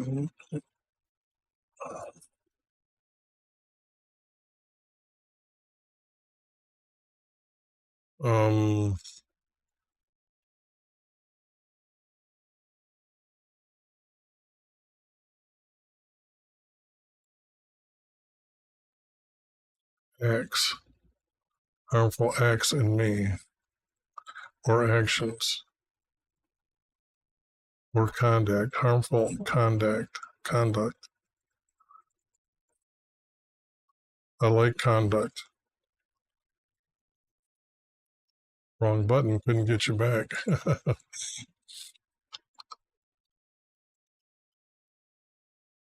In me. Now, that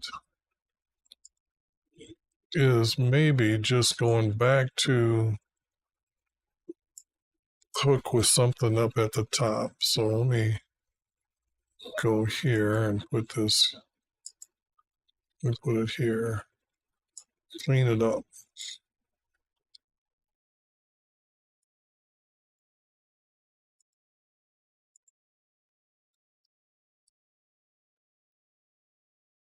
Yeah, this one's two separate.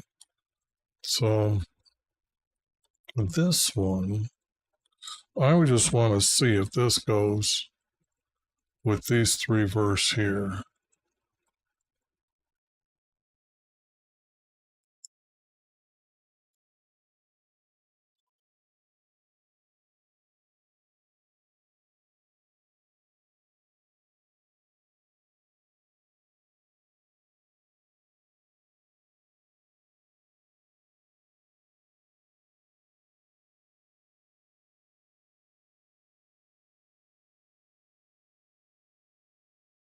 Then he searches me to know my heart and know my thoughts, to learn if there is any harmful conduct in me.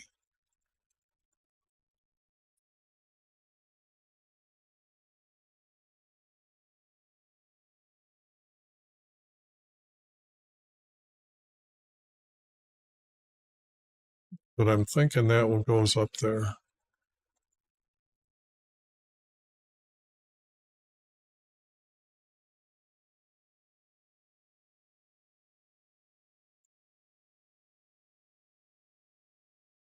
Does he have to start out who he's talking about? I was thinking about putting it first, and it's not. He is him.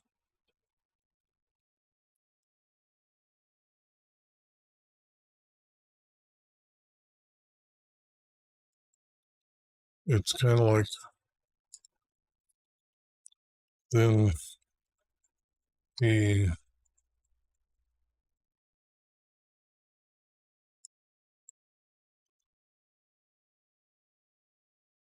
Let me take this over and put it where I want to put it.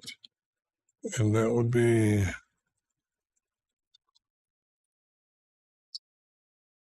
let me put it down here and correct everything here first. Then he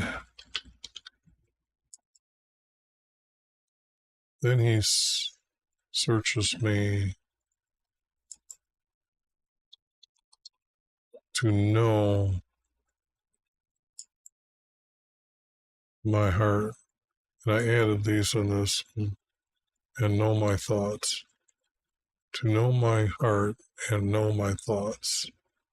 So this, and then this. So one, I need this back up top. Sorry about this, but I'm just trying to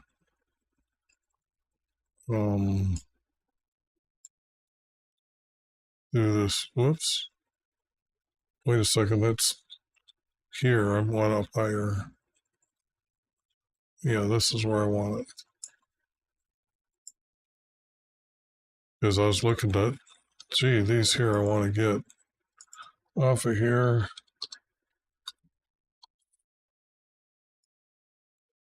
Okay. Save that. Go down here at the bottom. Clean this up. Clean this up. This is what I'm saying needs to be taken up to the top. Or here. And then I know the words are going to be moved. Group here. And I'm going to give it a color. Give it red.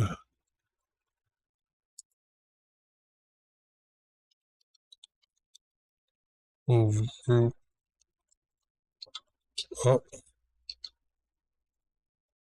Put that in red. Then this is 8 point. And this was not a separate. See all the editing that goes into this? But yeah, I'm putting these as my notes so I can compile them better the next time or put them into what they really mean. So now if I take all this,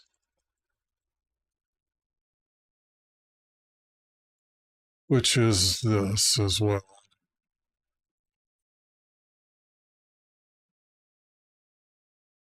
now go for the final cleanup.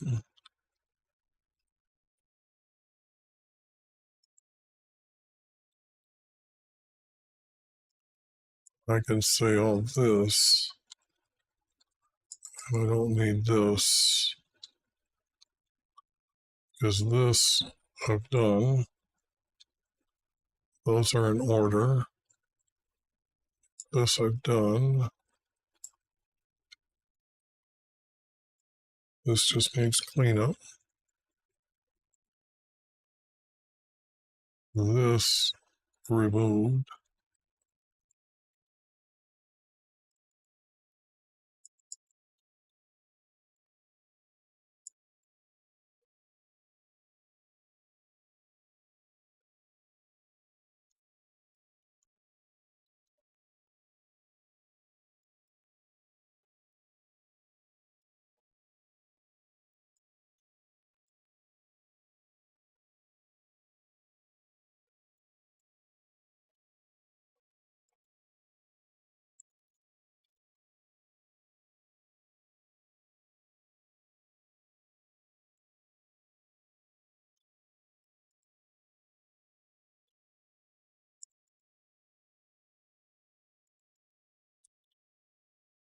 That's a space. This needs to be a smaller space. Has 2 spaces. That's 1 space. Should be 2, 1, 2, 1, 2, 1. And then get rid of the numbers. I don't know why I haven't made a macro for that yet. So that has got to be done someday because this is taking a little bit too long.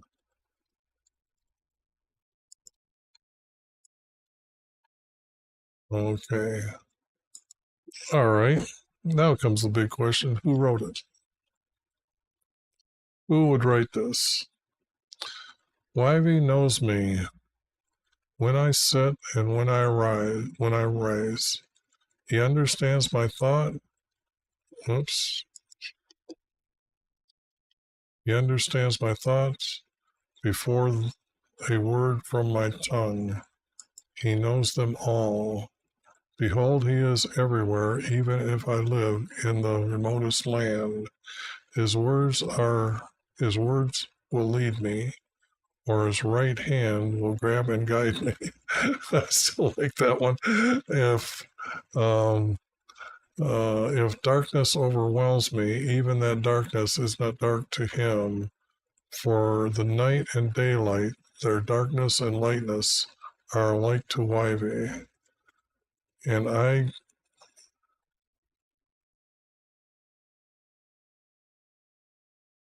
give thanks to him. And I give thanks to him, for I am wonderfully made, and my soul conceives. Then my body Then he forms my body like a weaver in my mother's womb. Then my days were planned for me, yet there was not one of them. Then my days were planned for me, meaning that he was born in the Israeli nation. Okay, that's the way he's seeing it as he's writing it. Not, well, maybe, anyways. I'm just got other thoughts cramming in my head at the same time. Yet there was not one of them, yet in them many are my thoughts for me. If I should count them, they would outnumber the sand. Then he searches me to know my heart and knows my thoughts, to learn if there is any harmful conduct in me. Do I not hate those who hate you? Do I not dislike those who are against you? Men of bloodshed speak against you. Our evil enemy swears you are a lie. Now that is two pieces.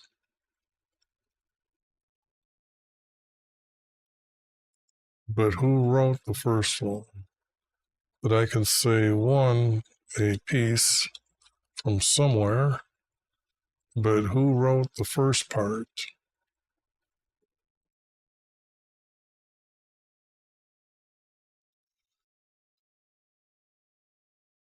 Is this David's words? This conceives my soul, that my soul conceives. I know that that's the proper word here. And this would be at David's time, but before David, it couldn't have been wrote. So I would say that this would be common knowledge at David's time. What a weaver makes when you see a fine linen or something like that and patterns in it. That would have been the science of the day, okay? So I understand like a weaver to them would have been what that means. It was probably the highest science for them at the time. Then my days were planned for me, and not one of them.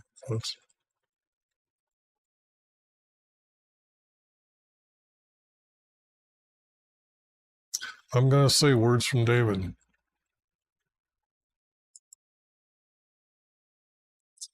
And the only way I can find out is by putting all his together to see if that writing style is the same writing style as normally written. But that would be a good, and I'm going to put this, I guess, in yellow. And then that way, I'm still saying I'm not sure what it is when I go look for it. Or when I go piece these all together. Now that's more like 2 hours to do 24 verses. That's better. Even though that was quick, I'm getting faster at these. But the thing there is that when I pull it out farther, you get to see how they're spaced and see that how they're grouped. And then this one was just down here, another area. But that's a writing style. Now, I only looked to correct it, and then I tried to match it to make it. And it's funny how the text does this. Okay, so nobody can't tell me I created these. I'm finding these. I'm finding the truth of them. So, exciting times. Exciting times. To see writing written 3,000 years ago and has a better style than most writers today. Okay, let me I'm just seeing if there's a hidden format that I can see without seeing all of a sudden our creator has smoke coming out of his nose and his eyelids are testing man. Looking for just stupid stuff. Now, see, this would be like what David would be saying: rescue me from evil men, preserve me from the violent ones. This would be, those words would have to be at a time of their own people turning against our creator, and then there's going to be taken into captivity by rescue me from our evil men and preserve me from the violent captors that are coming. Um,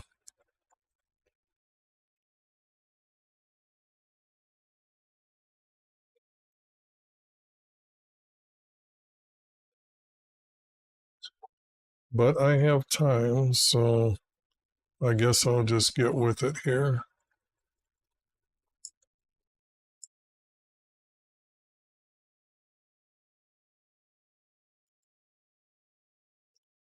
Okay. Psalm 40.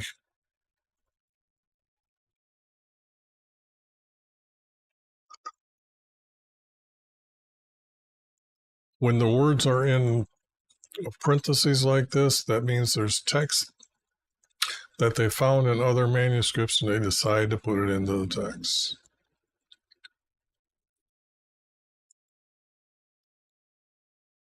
And it should be, why do you rescue me? Okay. Those words probably are in reverse. From evil men. And I don't think you need to say preserve me, because if you do, that's just the wrong word. From evil men and violent men.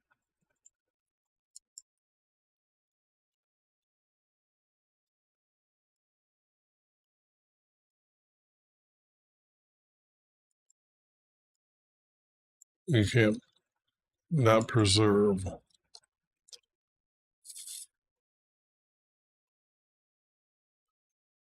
Not who, because now we know who they are, so they are they.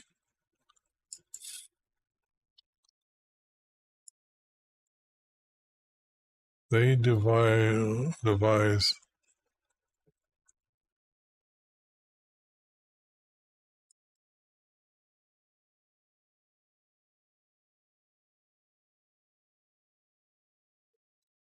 I don't think the word is going to be things in their heart.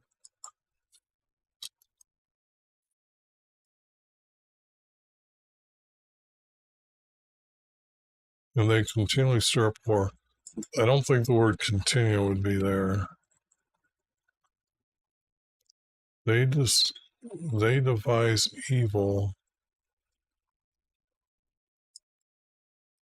They devise evilness.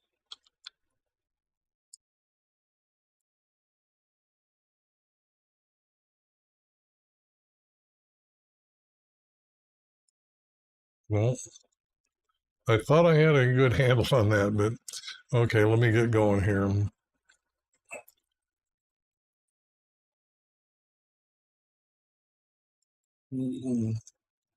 Their sharp tongues are like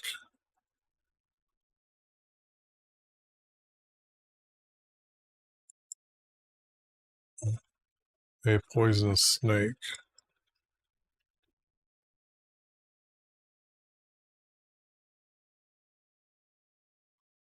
Their sharp tongues are like a serpent's poison. No, are like a poison. Their sharp tongues.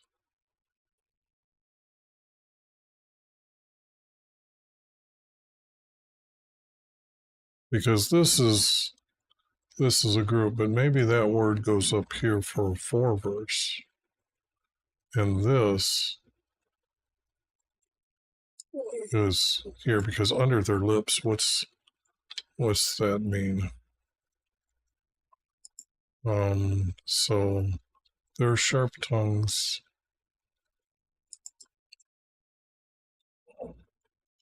are like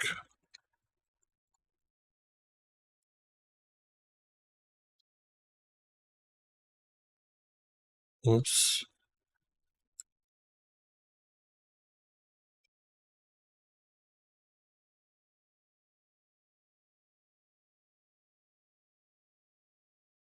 Or like a poisonous.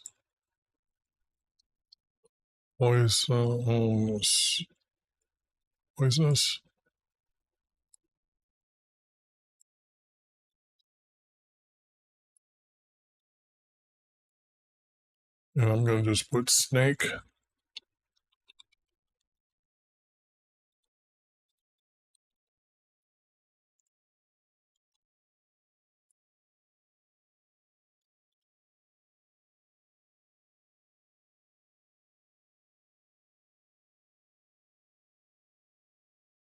But then again, that could hook, but it hooks better with up here.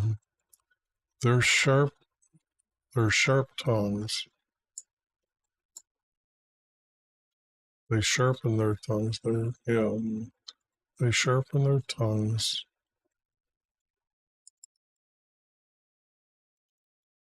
Like a poisonous snake. They sharpen their tongues. I don't know if that even is going to hook anywhere. Let me get going here. Keep me, Wivey. From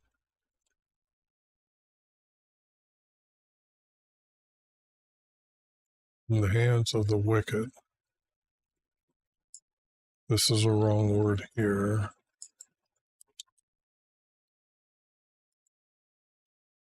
For violent men who have proposed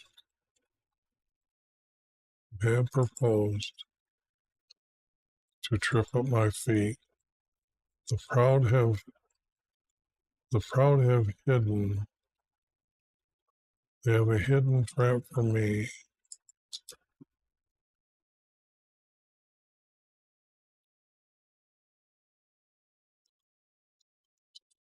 I'm just trying to say that these words would be better like this.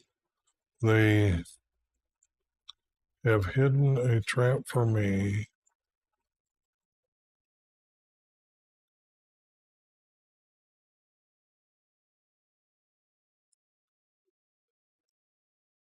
And spread a net.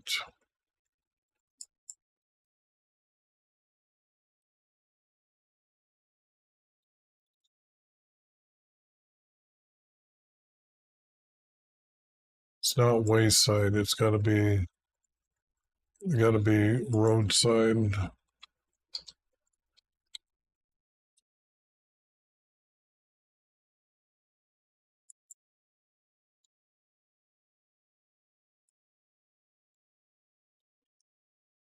By the roadside.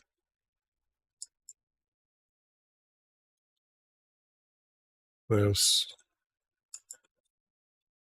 a snare is a net.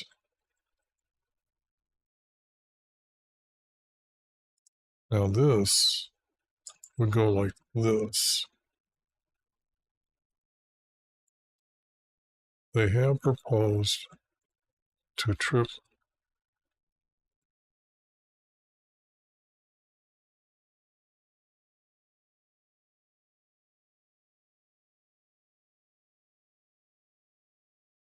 They have proposed to trap me.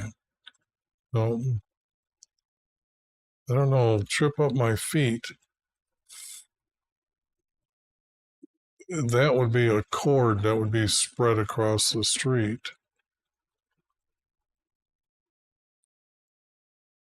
They have hidden a trap for me.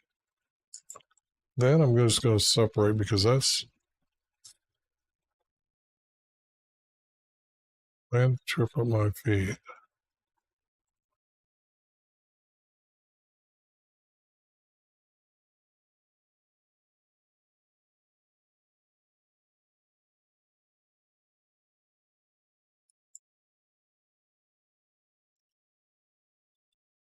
With, I'm going to use the word cords. Well, not really cords. With ropes.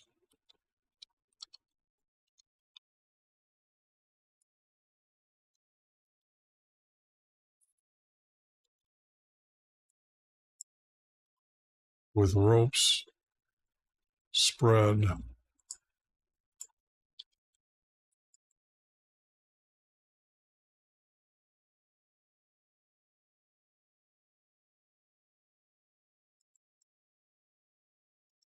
on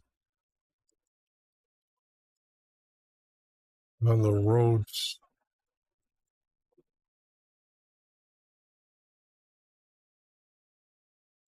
in the roads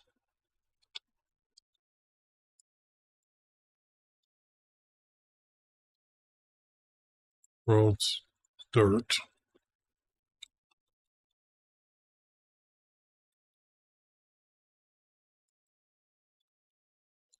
So this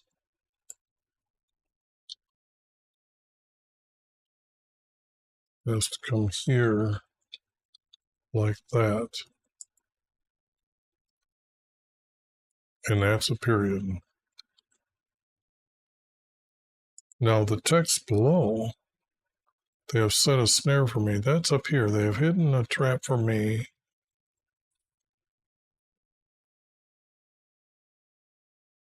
By setting snares for me.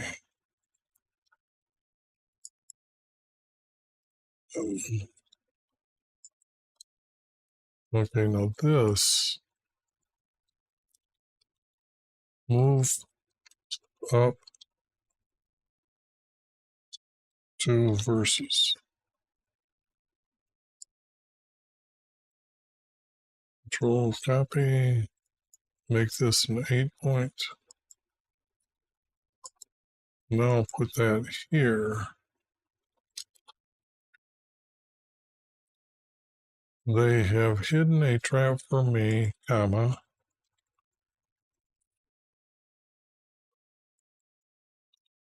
by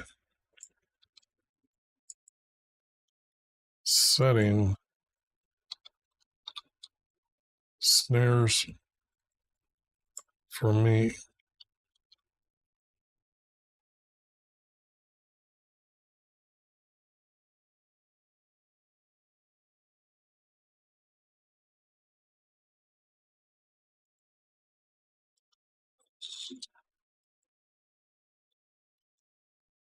And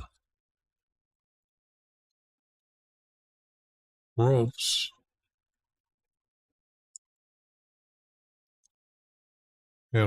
they spread in the roads dirt for me.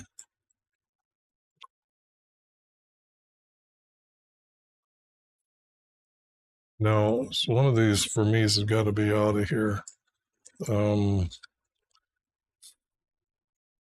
They have hidden a trap. This one, don't need it here. Now that is a 4-verse group.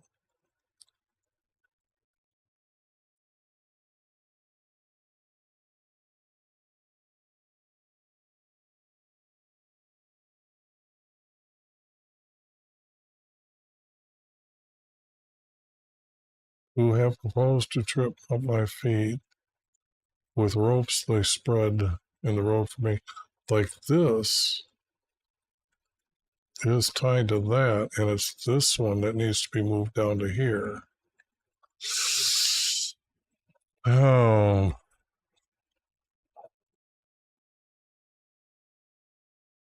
They have proposed to trip up my feet with ropes spread in the road's dirt for me.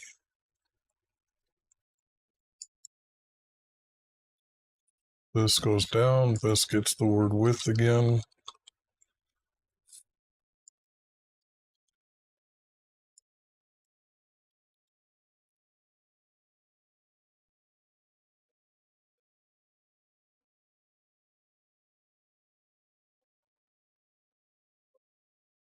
Then it's actually this actually stays right here. Get rid of all this. And then this is moved up one verse. Move two of these up one V. These two, 8 points. Here, moved here.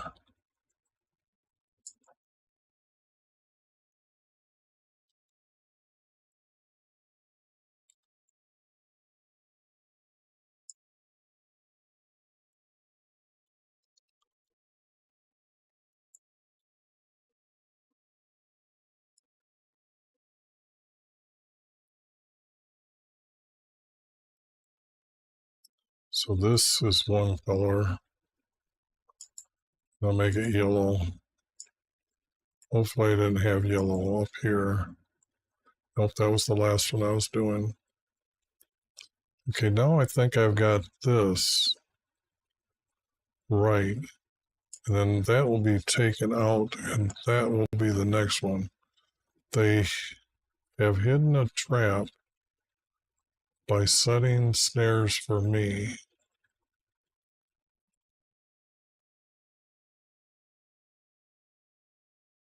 Okay.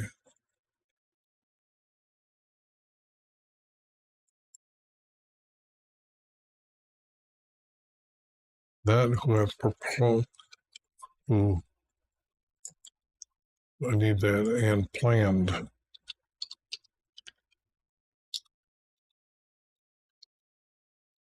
And planned.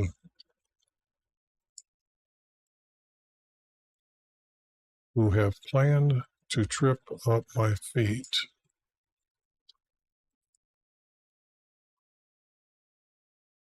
With ropes spread in the road's dirt for me. They hid a trap by setting a snare for me. You know,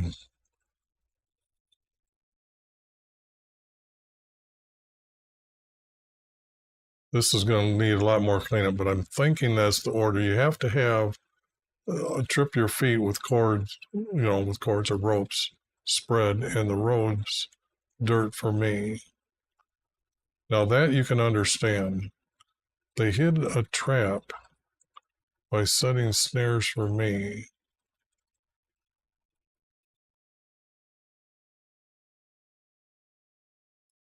They even hid a trap.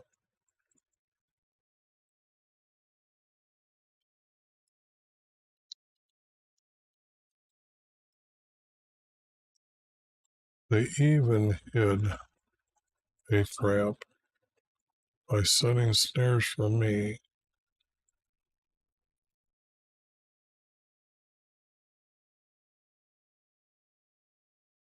Anyways, go on with the story here. I say to Wyvie, I say to them, Wyvie, you are my God. Not give ear. You don't tell our Creator that. Give ear.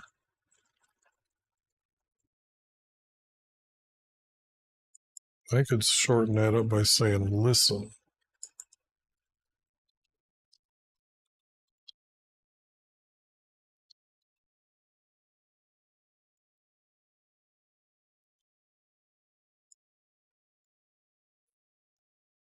This is out.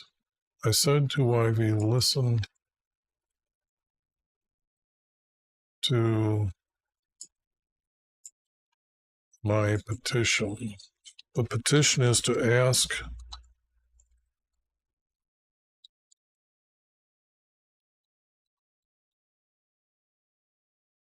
and I'm not going to put an S on it right now.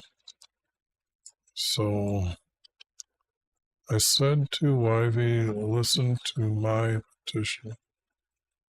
I asked YV,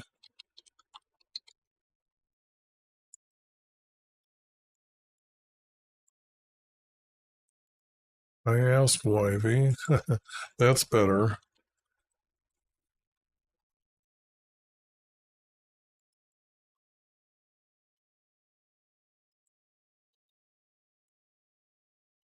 To listen to my petition.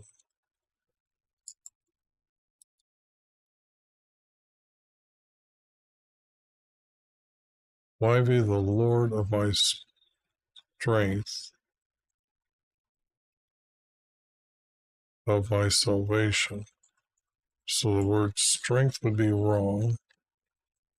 Lord is usually king. And we are talking about Jesus here.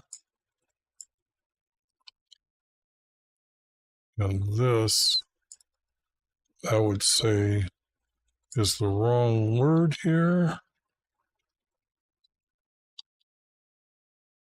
And say,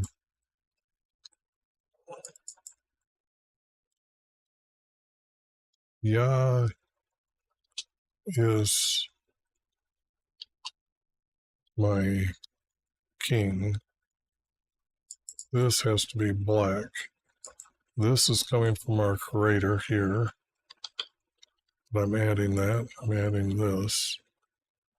I'm adding this. Getting rid of this. And who is Yah? Yah is Jesus's name they gave him in Hebrew. They were to wait for Jesus.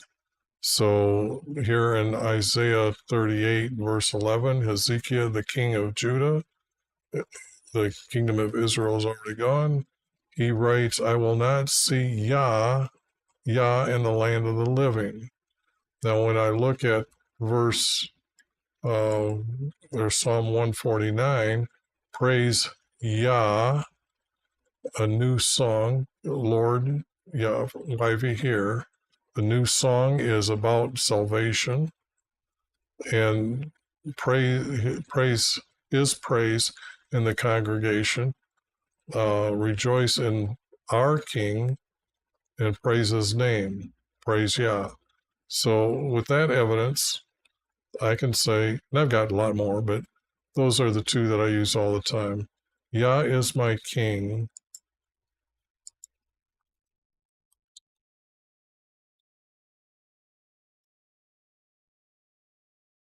And my strength.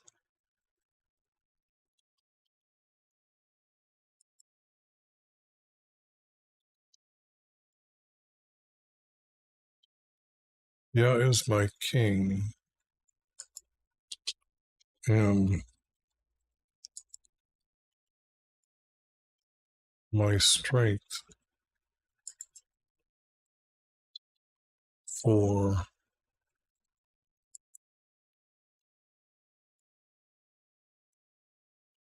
my salvation. And this is coming from our Creator, but Jesus has a lot to do with it.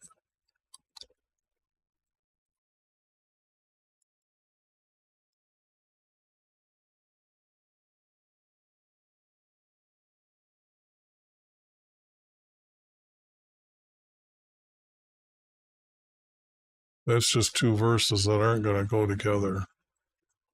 That's just not good that way. I'm not seeing that tied together. You have covered my head in the day of battle. Why would he do that? You're going out in battle.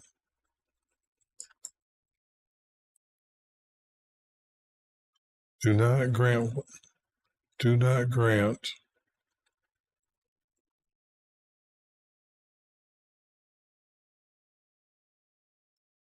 I could see they wanted to say, do not grant, YV, the desires of the wicked.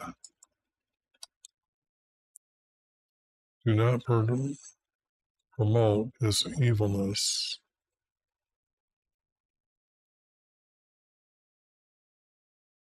Well, okay, let me see. I'm not seeing anything to connect here.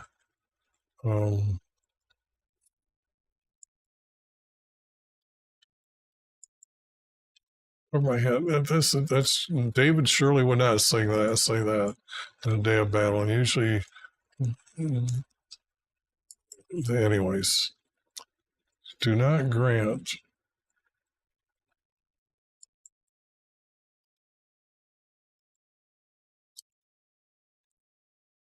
the desires of the wicked. Do not promote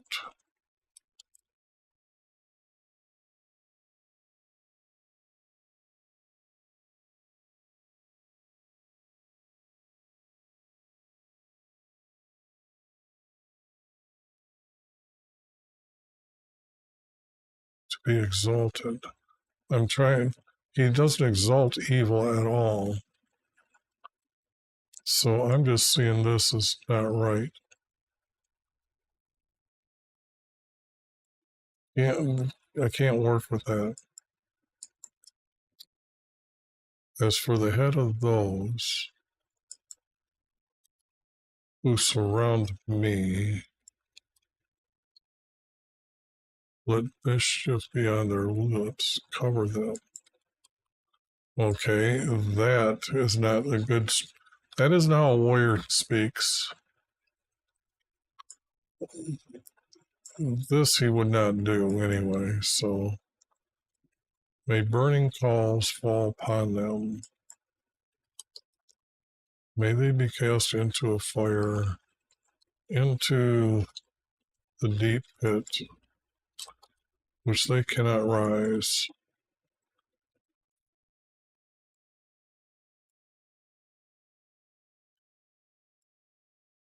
May slander not be established in the earth. Not, you mean not on earth, in the earth? May evil hunt the violent men speedily. That's, no. I know that YV will maintain the cause of the afflicted and justice for the poor. That's out of nowhere getting put in here. The righteous will give thanks to your name. The upright will live forever in your presence. Said it said other places better than that. But now I've got this text, and I'm not sure that any of this really is adding up to anything. It could be just pieces. Let me take a look.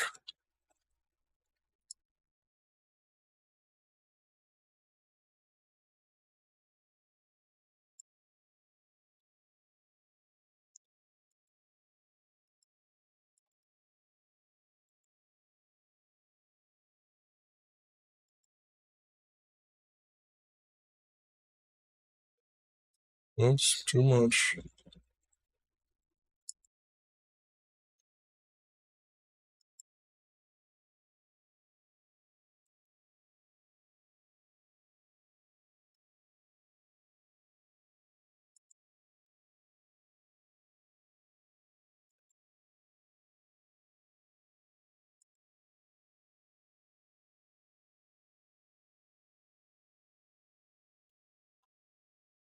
Okay, what is this saying now? Rescue me, YV, from evil men and violent men. Okay, period, comma, period. They devise evil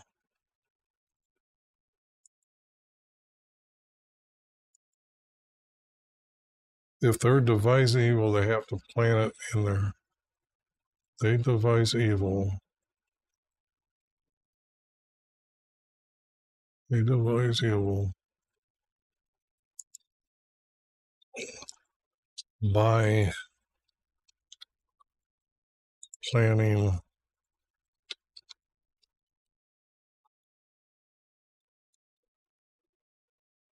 in their hearts.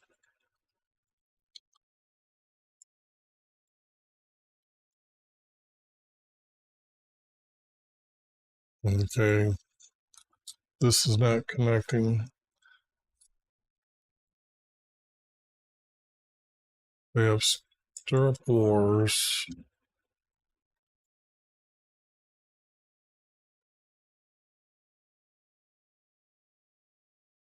I'm not seeing any of this. This is not.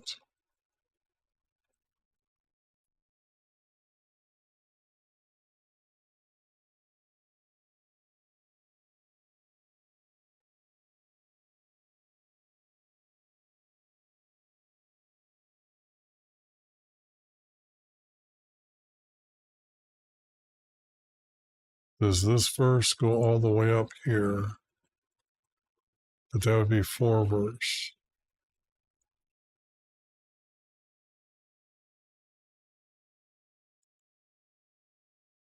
These are just pieces that are scattered. I'm done with this one. Nope. I can't. I'm really starting to make it my own, and that's not good. 40 is out. Let me check the message.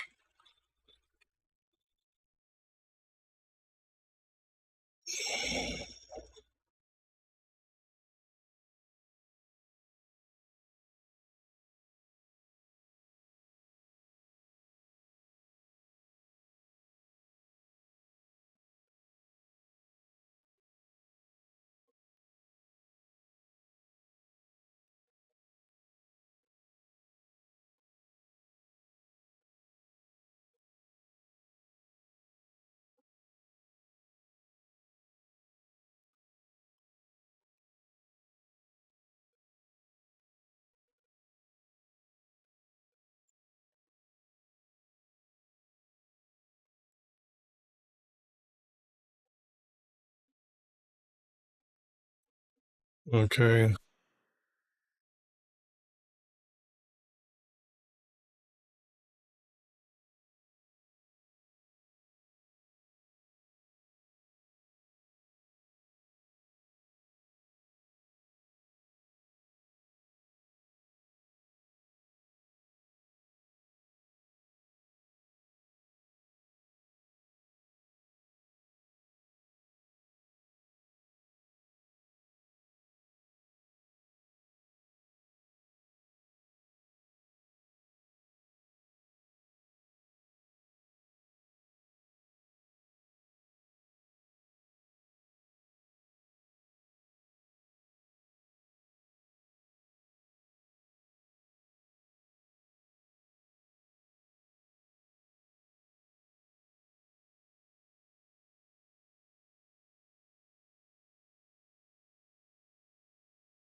Okay, sorry about that. That was just a problem. Um, I got to find out where I'm at here.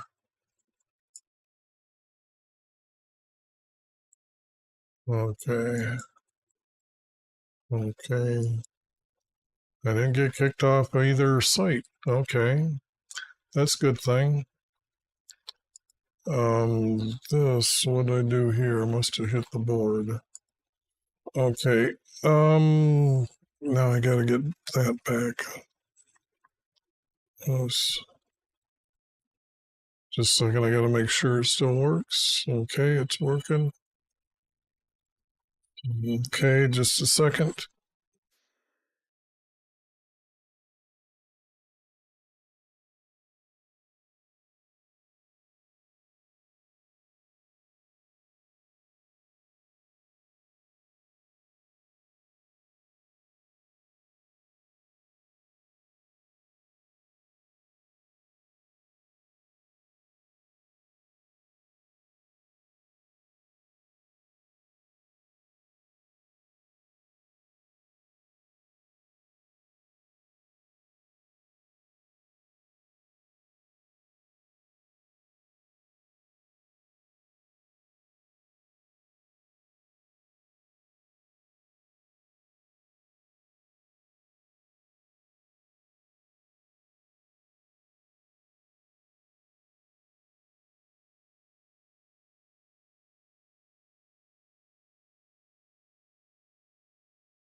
I'm trying to help out the person to get some pain pills that you can order. They're like $100 for 40, and UPS said they didn't get them or didn't deliver them. To redirect it back to me. I called her. She said she didn't get them. Filled out all the requests to send it back to me. They said okay when I finished up doing all that, and now she just called me and said she got them. Her son put them on her dresser. So, anyways, what a game! I gotta now make a special trip up there and see what they want to do or whatever's going on because they don't have the package, but they're supposed to re-deliver it to me. Okay, Lord, I call upon you.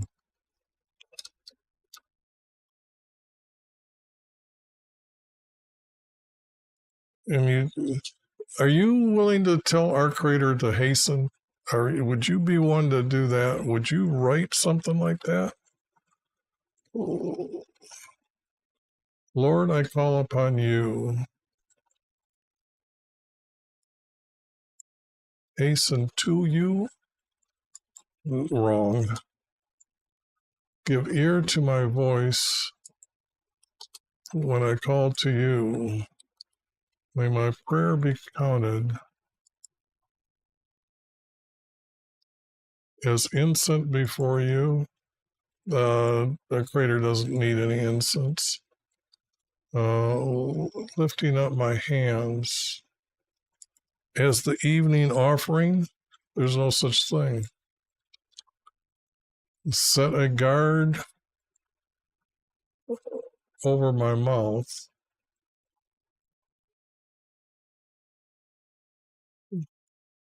Is set a guard over my mouth, which just can't be here.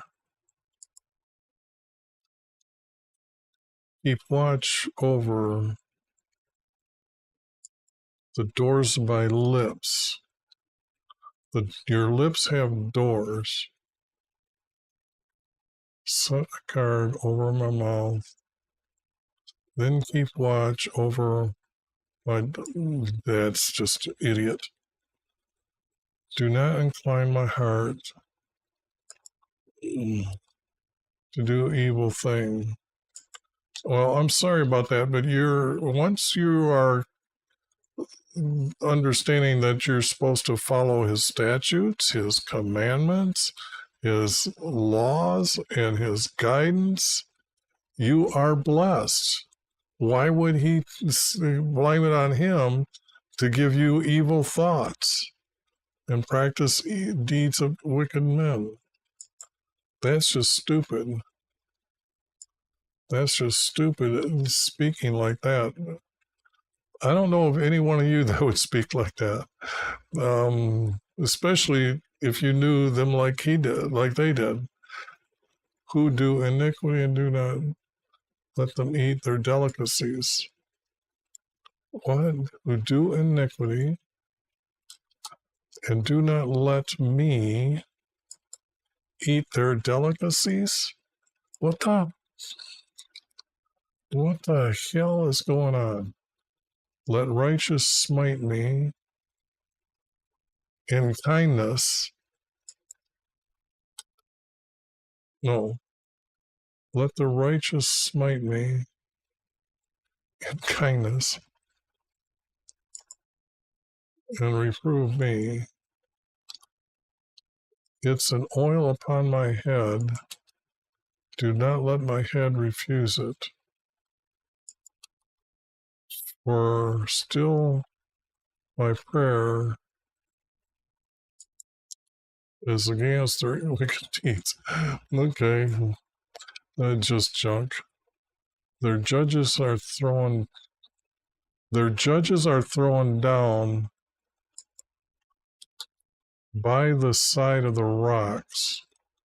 They hear my words, and they hear my words, for they are pleasant. What the hell? And you think you can sing these? I can't even figure out what the words are meaning. As one who plows and breaks open the earth, and that would be actually the word ground. Our bones have been shattered at the mouth of Sheol. Like you can visit another dimension of time and space. That's just stupid. For my eyes towards you, YV. The Lord in you, I take refuge. Do not leave me defenseless. Keep me from the jaws of a trap, which they have set for me, and from the snares of those who do iniquity. Now that might be good, but that's too bad. There's not enough here. Let the wicked fall into their own nets. Will I pass by safely? Well, that was a quick, and sorry about the delay getting here, but that's just out. That's just out. There's nothing there. No secrets from the first person writer. Okay, now this is saying from David when he was in the cave, a prayer. Now that's really stupid because the only time that the story is there is when Saul comes in to take a pee and they're in the cave and they're back farther and Saul pees and they could have killed him. So what the hell is this? Why would he talk about a prayer in there? Because a prayer is just to talk to our Creator. A petition you're asking him. And here it says make a supplication. A prayer is talking to our Creator, and a supplication more or less means a petition. So I cry aloud with my voice to YV. I make my petition.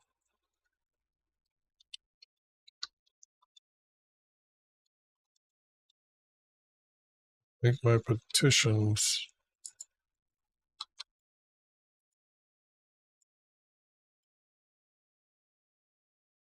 Yeah, you just got done saying you cry aloud your voice, whatever, and now you with your voice to YV, you just said that already. So this make my petitions to YV.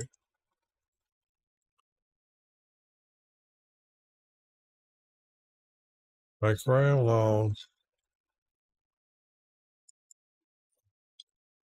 to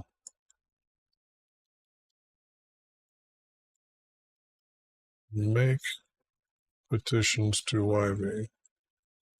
And then that's out. I think that's how it's going to go. I pour out my complaint before him. I declare my troubles before him. With my spirit, when my spirit was overwhelmed within me, you did know my path and the way where I walk. They have hidden a trap for me.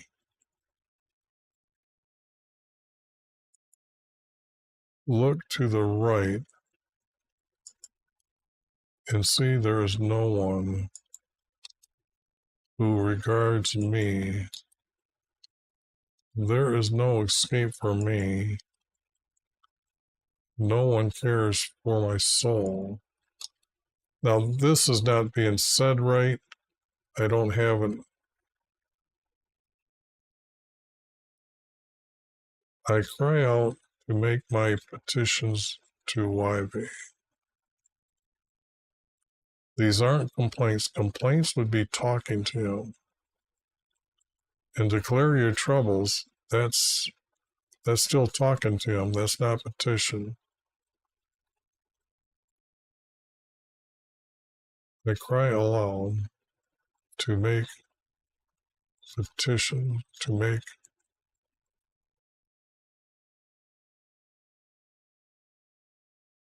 I cry aloud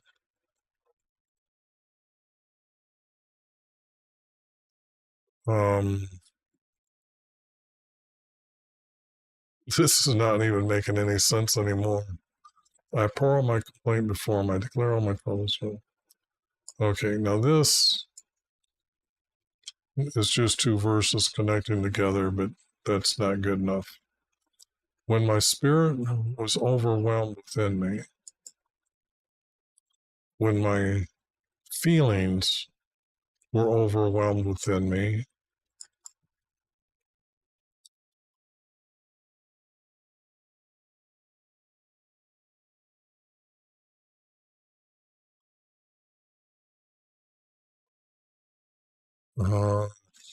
I cry aloud to make petitions to Ivy.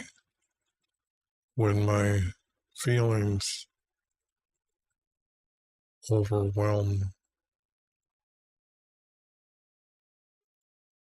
was overwhelming within me.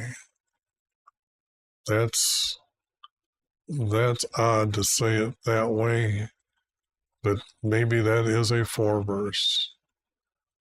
You didn't know, you know my path, the way where I walk. They have hidden a trap for me. Look to the right and see, for there is none who regards me. There is no escape for me. No one cares for my soul.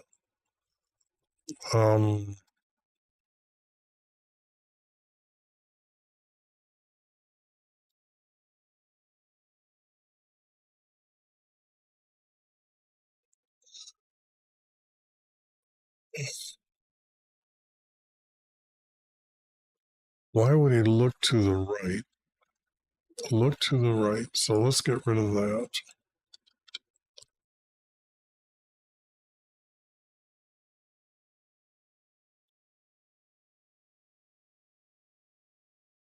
Who regards me.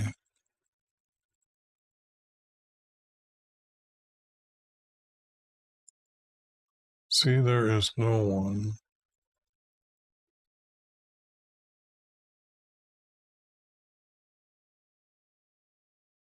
Who cares for my soul. Your soul, our Creator, that's what his prophecy about Jesus is to save your soul from the abyss. Your soul cannot ever be killed, so you're continually going to live even after the body dies. No one cares for my soul. all that, our Creator is doing that. See, there is no one who regards me. This can't be said to be tied to that. I cry out to you, Ivy, which has been said. I say you are my refuge, my portion in the land of the living. That's wrong. Our Creator is not a portion for you. Give heed to my cry, for I am brought very low. Deliver me from my persecutors, for they are too strong for me. Bring my soul out of prison, so that I may give thanks to your name. Whoops.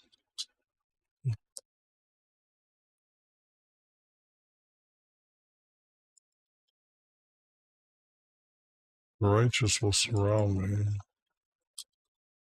for you will deal bountifully with me. Well, it's not bountifully, he blesses you. He won't deal, he will bless you. I cried aloud when my spirit was overwhelmed within me. You know my path, the way I walk, they have set a trap for me. This is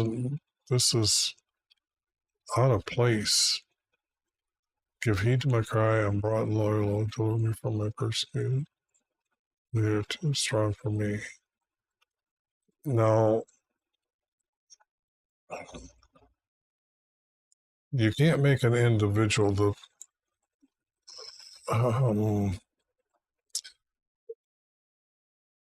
all the stories I know, there's not a single person that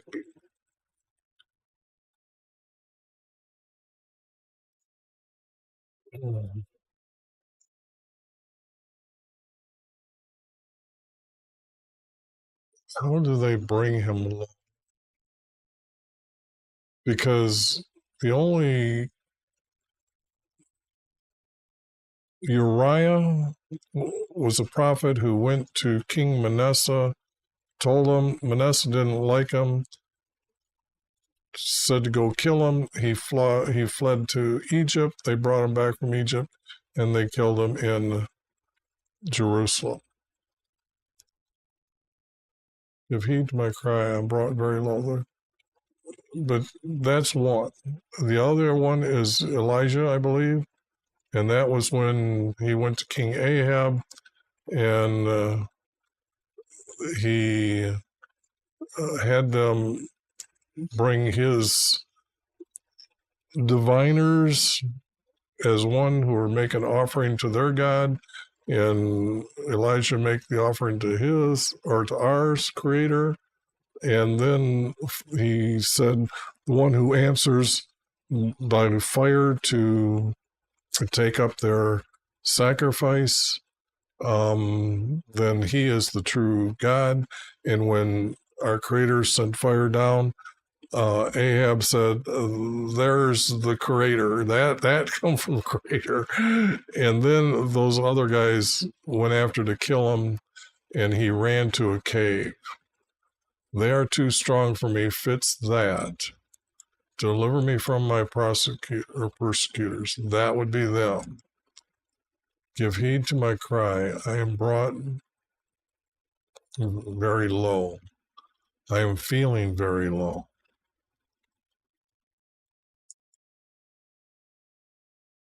Bring my soul out of prison.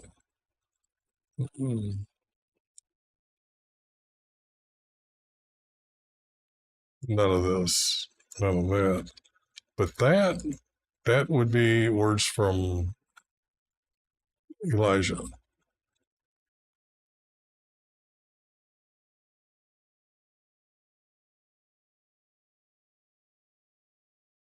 Yeah, that could that could all be, but that's not enough to mean anything.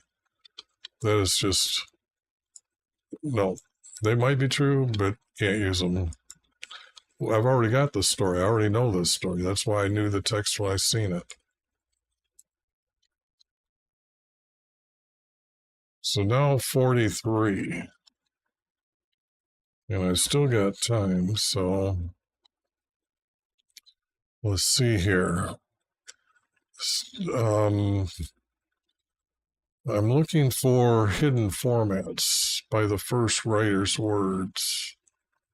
And what I'm attempting to do is edit the text to come up with a story written by a true first writer's words.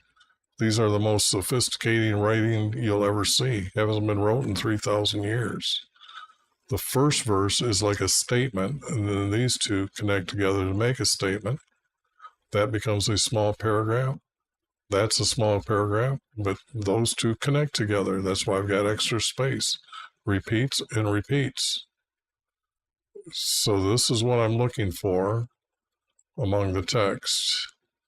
Then I also let you know that there are 12 commandments found in Exodus.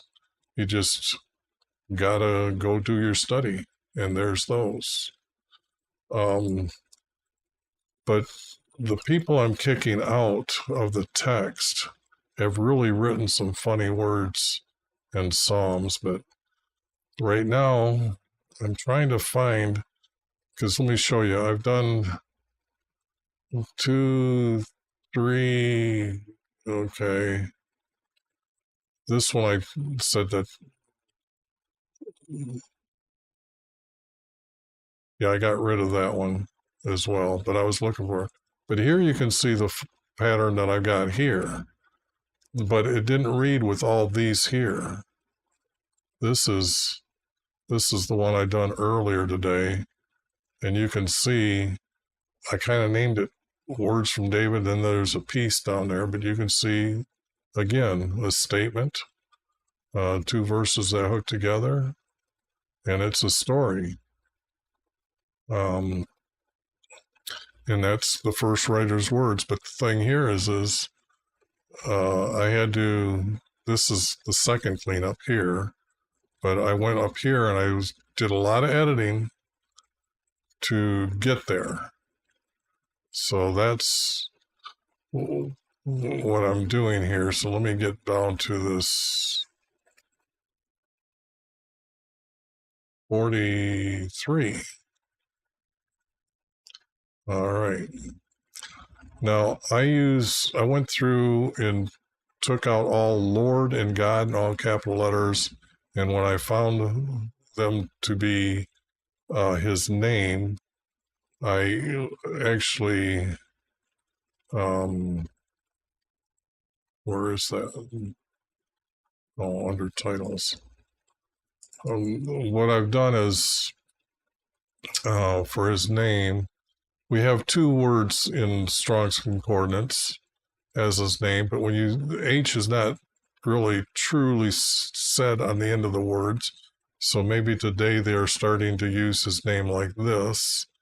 When you study the 2 letters YV that are in Hebrew, they say Yahweh.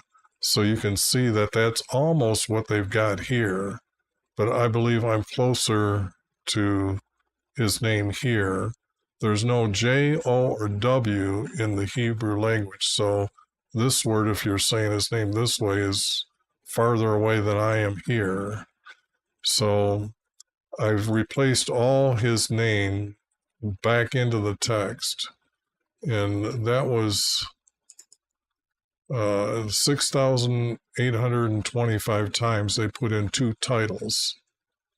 Okay, and then they have this name in Hebrew representing Lord, and they have it listed as the name of the God of Israel. Actually, this is the name they gave Jesus, named the King from Israel. But when I'm editing, that's what I've done already. I tried to prep it. Text like this means it's been added into the New American Standard Concordance. This word here is just junk all the time.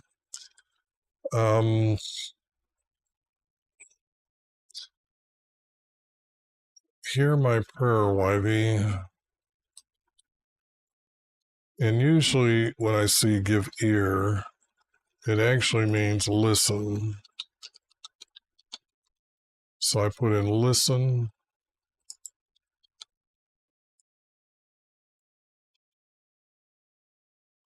Listen to my supplication. But that's usually, the supplication and petition mean the same thing in your text. So I use one and not the other to keep all the words matching all the way through the text when I'm done. Answer me.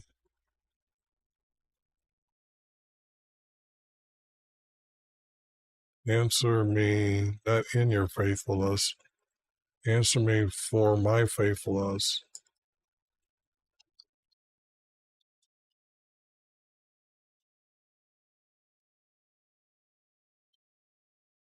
For my faithfulness, not in your, and my faithfulness to you. Oops, to. And I'm adding, and I'm adding.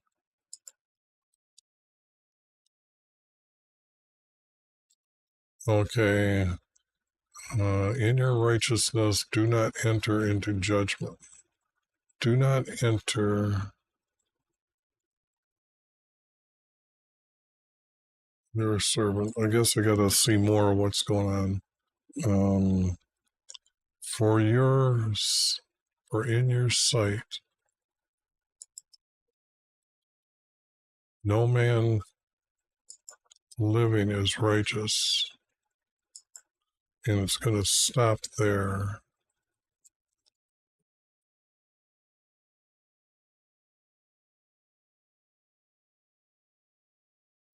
In your righteousness, okay.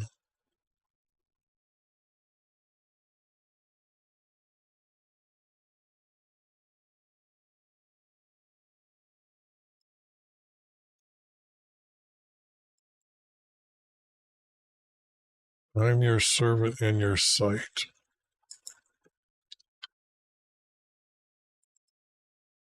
I am.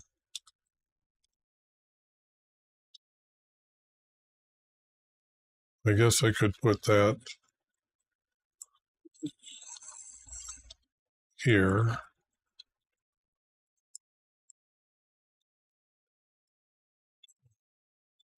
I am your servant in your sight. Period.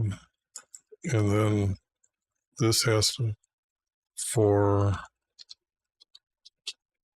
no man, meaning male or female.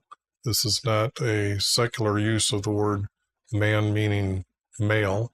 This is our Creator's definition of a man, meaning I made man, male and female. For no man living is righteous. Now, righteous, according to the text, is your very obedience to our Creator. You put Him before yourself, like Abraham did. Obeyed Him over your own will. You're a servant in your sight, for no man living is righteous. Now, hear my prayer, Wivey, comma, that would be a period. Listen to my petitions, and it's actually a petition.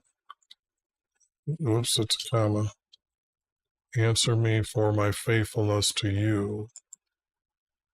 I guess that needs a little bit more work, like, and answer me. Now, David, when he did pray or petition like this, David was answered. So, could this be from David? But right now, those words, I never trust them. I think 95% of those are all right. This I'm going to get rid of because I'm seeing the format appear here and appear here, and they connect. One small paragraph connecting to another paragraph, which is nice to see. For the enemy, now, yes, this could be David because he's going to be talking about being pursued, or for the enemy, or our enemy.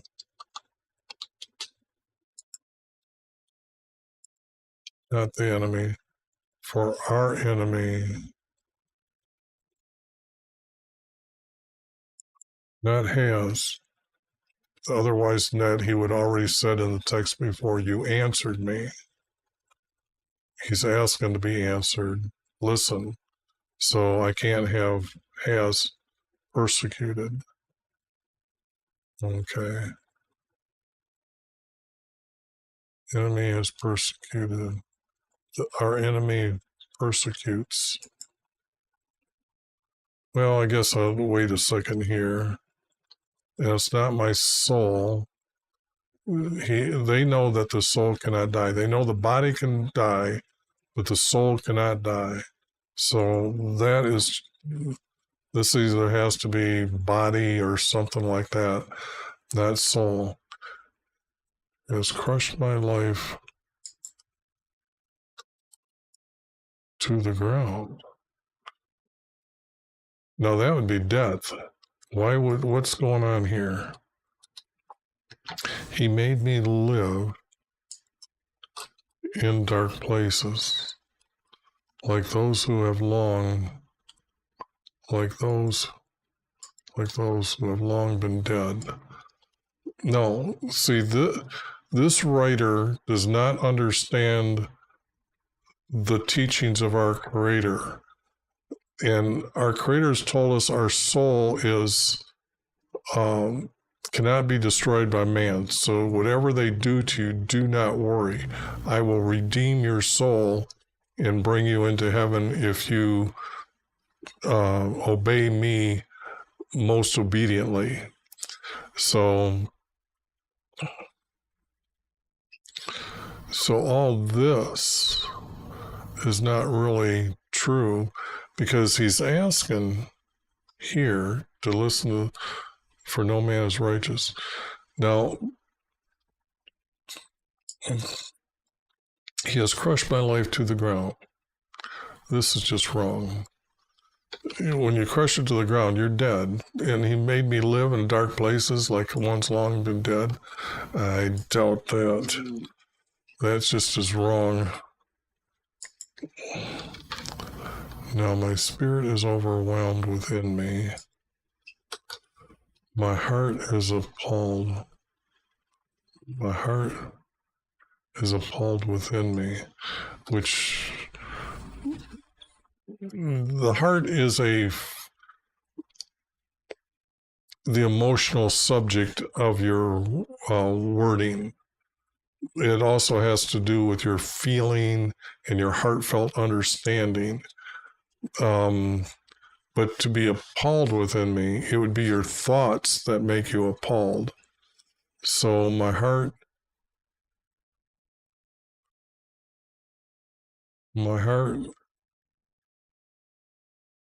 is heavy within me. My spirit, this has to be my mind is overwhelmed within me. Your mind here, this has to be mind. My mind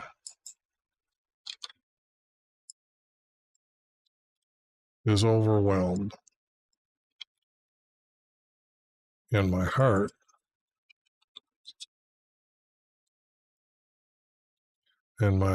is heavy.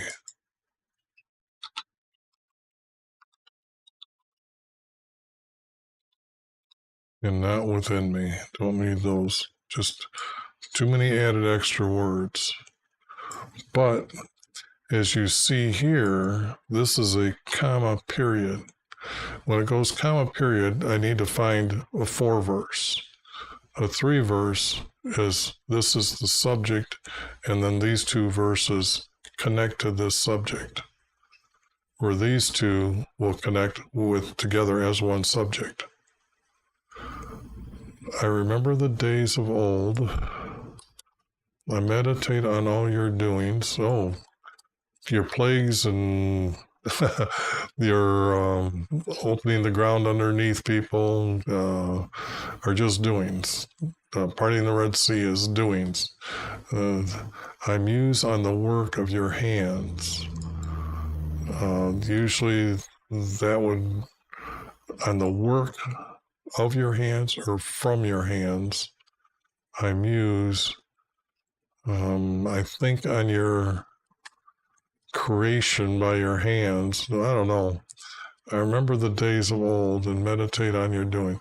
Now this statement is definitely talking about coming out of Egypt, the plagues, the miracles to get into the promised land.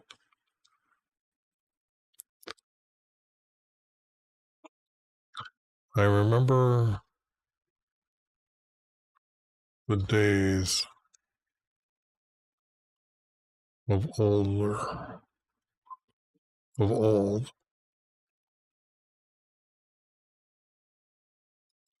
and you think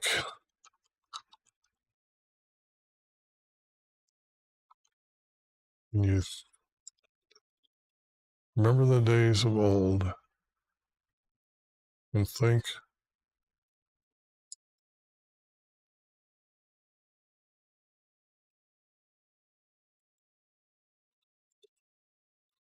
that helps me. I got to get the little ones in here, and I think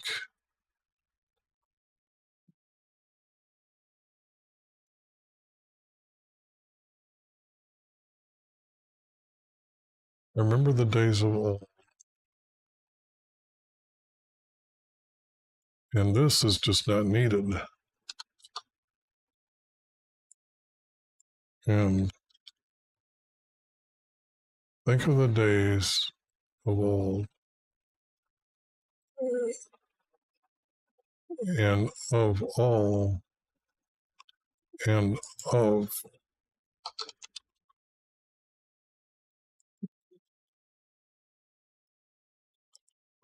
all your, this has to be acts.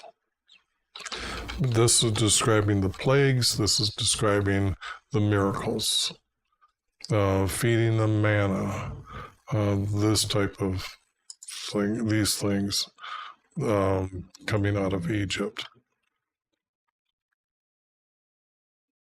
And I have to add the word yet here, and you'll see that now they'll connect with the word above it here.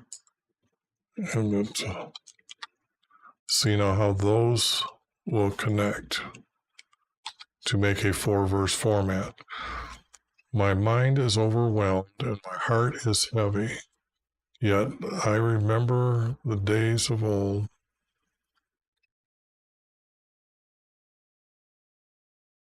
Yet as I remember, yet as.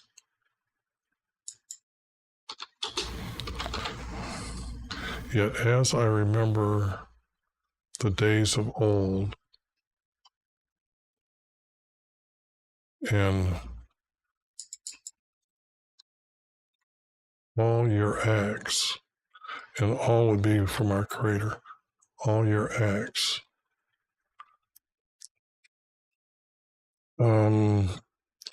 Or do I put wonders? I think I could put the word wonders here, and that would be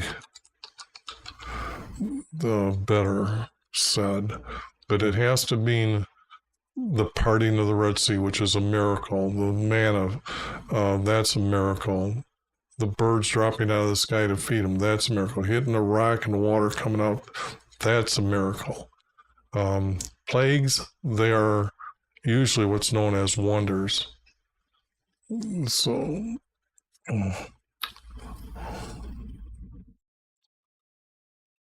But do I go back to the word acts? I think, yet as I remember the days of old and all your actions for them. Oops. I think I got to put the words for them. This gets back to him thinking about what they did, what he did for them. As why I'm thinking maybe the text is going to refer to, I need that kind of action greater. Because he's looking for an answer. But this is 3 verse, and this is 4 verse. My mind is overwhelmed. My heart is heavy. Yeah, to make it a 3 verse, I could get rid of this or the other one, but I could get rid of one of those two. So that's okay. That's probably what I'll end up doing. Or unless this becomes a 3. My heart is heavy. Then I remember the days of old. All your actions for them.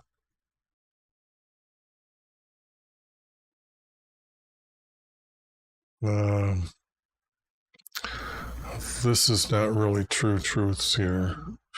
Our Creator speaks and brings things into existence. So I stretch out my hands to you. My soul longs for you as a parched land. Okay, now we know that this is not here. That's not right. Answer me quickly. He's already said that. Why do my spirit fails? Do not hide. This is more or less Jesus' face, so it's his face. This is because they're looking for Jesus at all time, so this has to be his face. Do not hide. Do not hide his face from, I would have to say us, not just me as a poor, everybody is to be looking for Jesus. So, least I become like those who go down to the pit, go down to the abyss. Now this is starting to actually make sense. Go down into. Now, why am I using the word abyss? The word abyss is, I searched all the words, okay, and I put the sentences individually and tried to make sense of what's being said. And the abyss is, when our Creator talks about the abyss, it's the deepest, darkest prison, okay? But it's a place that they knew, for example, our Creator told Cain, Abel is calling to me from the ground. Now, first of all, you have to understand that the land that you see, or the surface, is land. Ground is underneath the land. And then when the ground opens up, they ascend into the abyss. They call it Sheol too, but the thing is Sheol is like a city within the abyss. It doesn't really mean this open emptiness of another dimension of time and space like the word abyss does. So I use the word abyss more than the word Sheol, or always, and I don't use the word Sheol.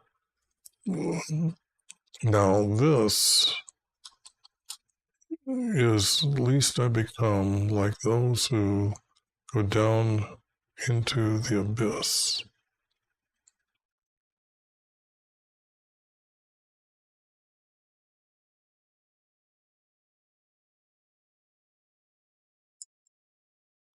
Well, if I have that and then put this, and this is a 4-verse. This is a 4-verse. Maybe I make that up here a 4-verse if I can. But other than that, maybe I have 2 pieces here, one a 4-verse and one a 3-verse. I stretch my hand out to you. Okay, now we already have that text already said above, what's ever left here. That's already been said. Do not hide his face from us, least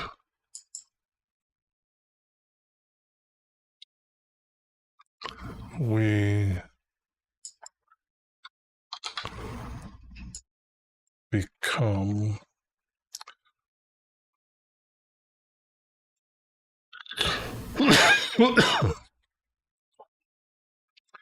no, this is more or less a statement, least we become, and then it's like who goes down to the abyss.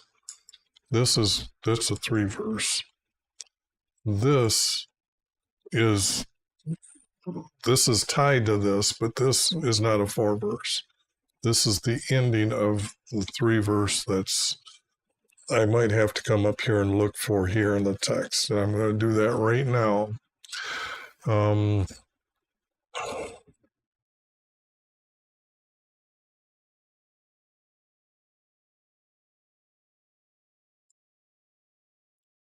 Okay, can I use that? I stretch out my hands to you. It's not hands, I stretch out my arms. And you got to understand the word pray means the act that you are to say your prayer.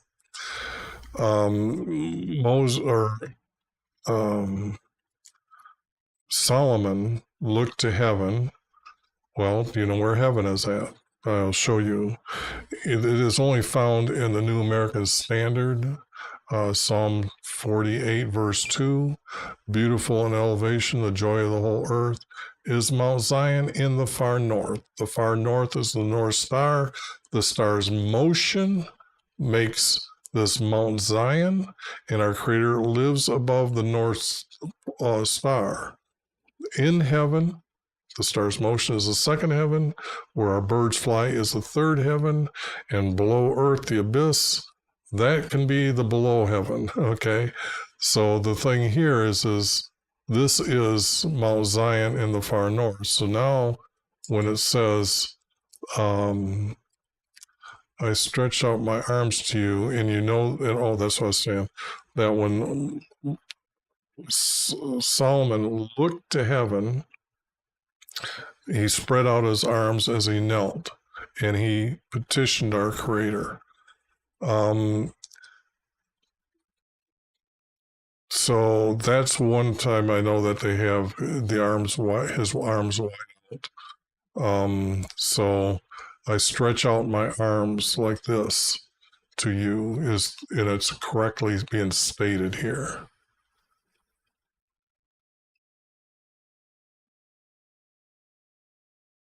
This I'm not going to use.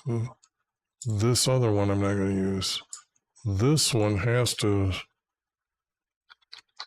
say something, because this is not connecting. I stretch out my hands to you, so this has to be the statement, and this would have to be the comma, and this has to connect to it.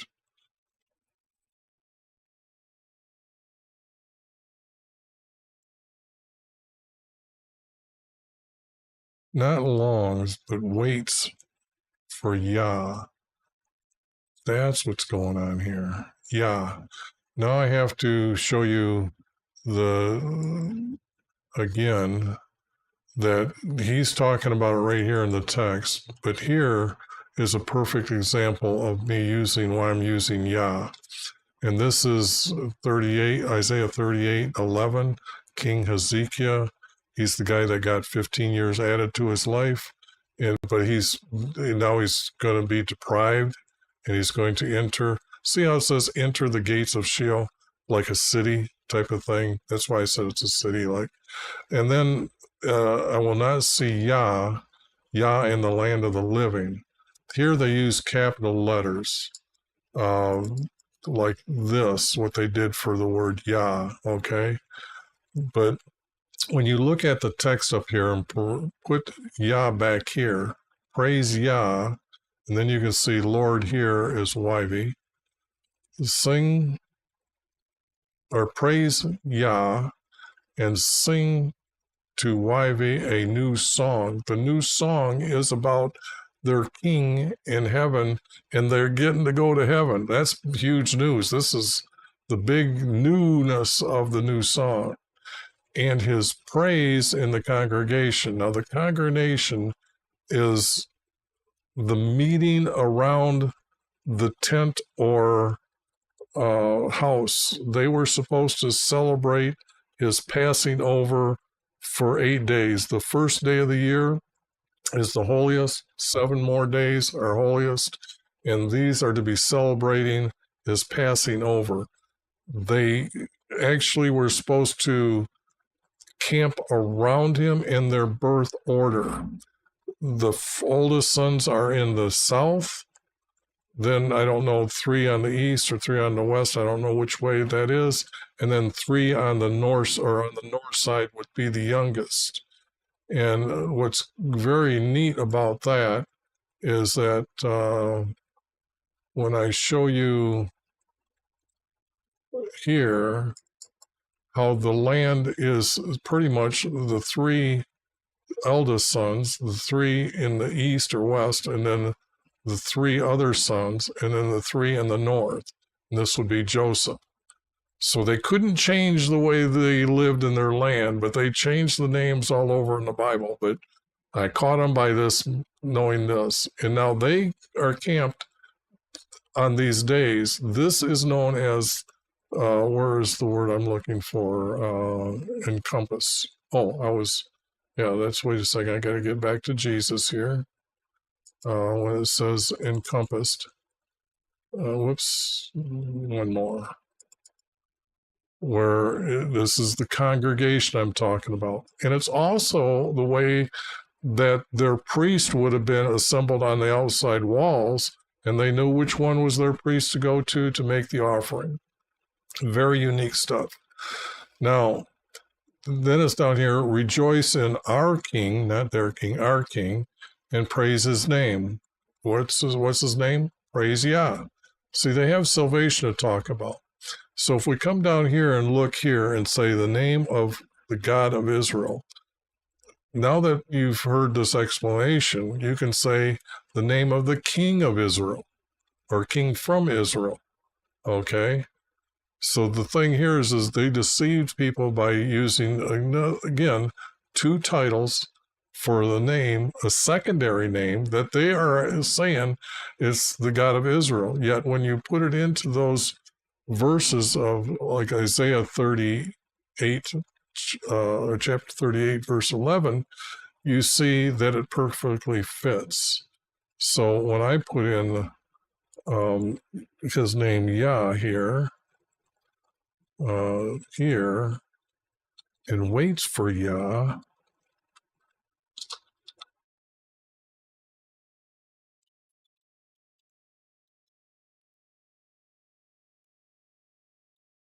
and say this is the correct, get rid of this.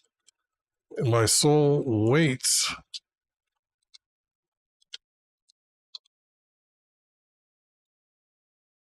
And since I'm adding this, but see, they tried to add the word longs, and I'm kind of going with waits for Yah. My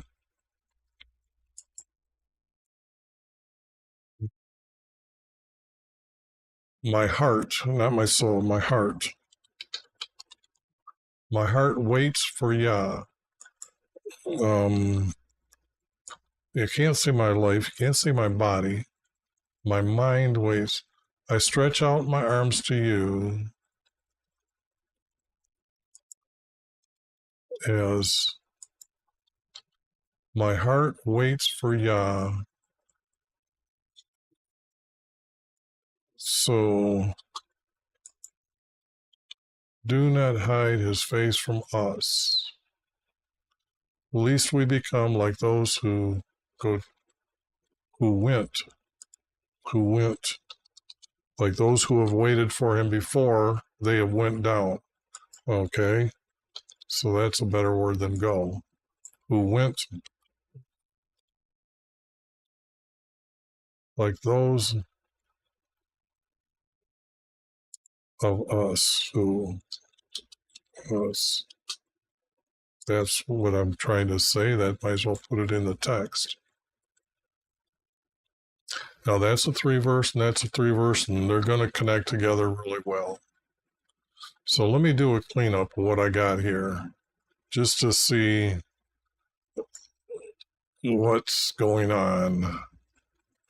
And I need to separate this to let me know what's going on here. And here, bingo.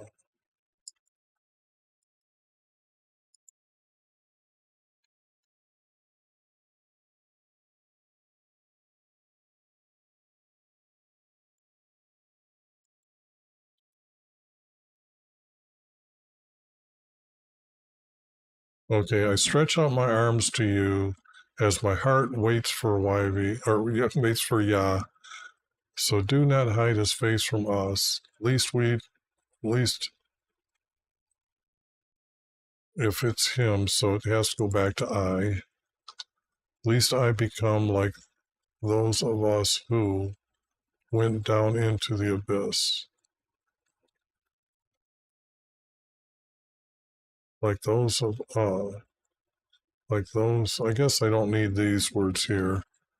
Least I become like those who went down to the abyss. I guess you have to understand that he would know that, and now that I'm caught up to what he's saying, that they're all waiting. Those who have been waiting have already passed away.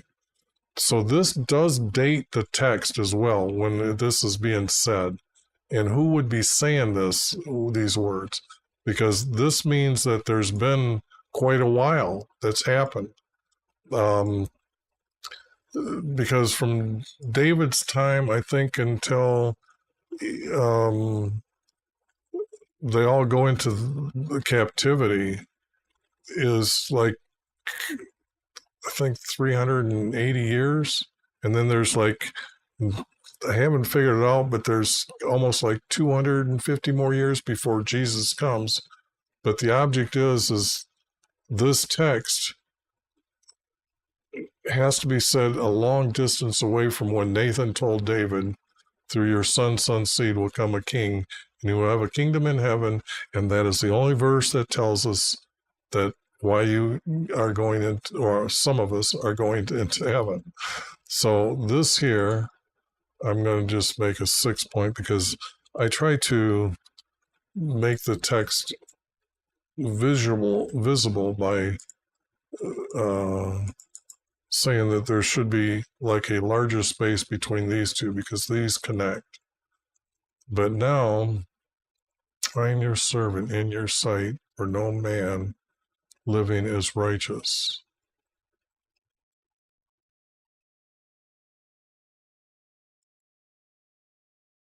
Hear my prayer, wife, listen to my petition, and answer me for my faithfulness to you. For I am your servant. For I am your servant. And I guess if he's faithful and righteous, for my faithfulness to you. For I am your servant in your sight, for no man living is righteous.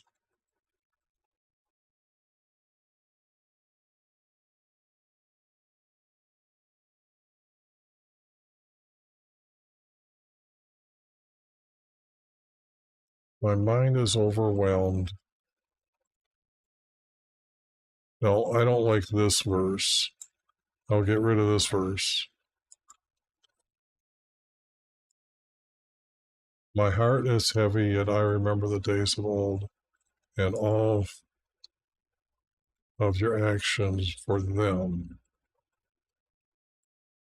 Now, this might not even belong because for no man living is righteous. And I stretch out my arms to you as my heart waits for. Okay. All your actions. Now, I need this because this is going to get us to the thinking of the writer saying that I know your prophecy of him coming, but when I look back at all the actions that you've done for them, where is your action of your promise for Jesus to appear?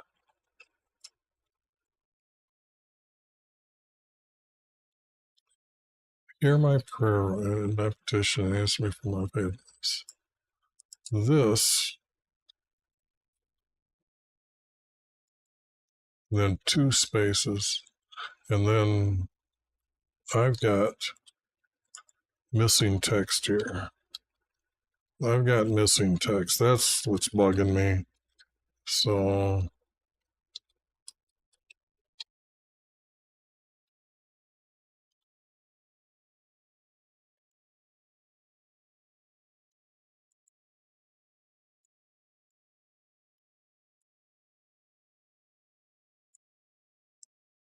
I'm thinking that's what's going on. I think we have missing text. Because those two would connect, then these two would connect, and then you'd get into the story. So that's what I'm seeing there.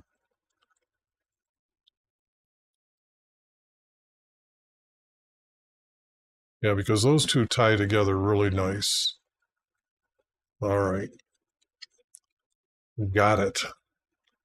Got it. I can get this back to 1 here. So I can get rid of this.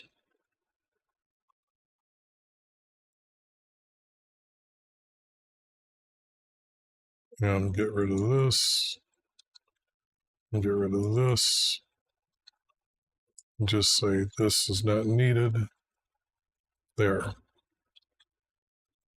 Now we've got a story and we got the format. Okay, and if you noticed, I didn't know if it was a 2 or a 3 or a 4 or a 3. And that's what happens when you work these out. Let me hear. Well, this we only know is one word. You can't have 2 words making 1 word.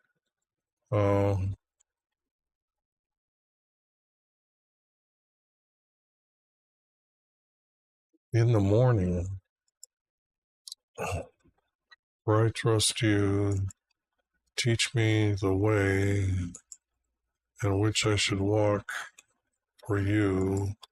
I lift up my soul. Now, this isn't making any sense at all comparing what we just got done with. That was, let me hear your kindness in the morning, for I trust in you. Teach me the way. Yet you're supposed to be obedient to our Creator by obeying the statutes, the commandments, which are the agreement to enter into heaven, then the laws and the guidance that he gives us. So teach me one way. He's already done that. You're supposed to obey him. So that's wrong. In which I should walk for you to lift up my soul. Now, even if I tried changing that, that's not right. This is going to be gone. Deliver me from my enemies. And I got to get rid of this. Deliver me from my enemies. I take refuge in you. Teach me to do your will. For you are my Creator. Let your good spirit let your good spirit lead me to a level ground. Well, that's um,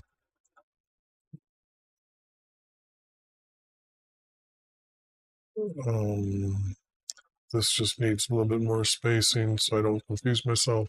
For the sake of your name, Wivey, revive me in your righteousness. Bring my soul out of trouble.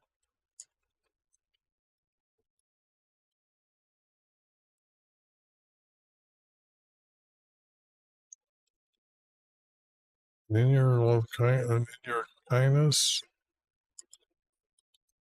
cut off my enemies and destroy all who afflict my soul, for I am your servant. Okay.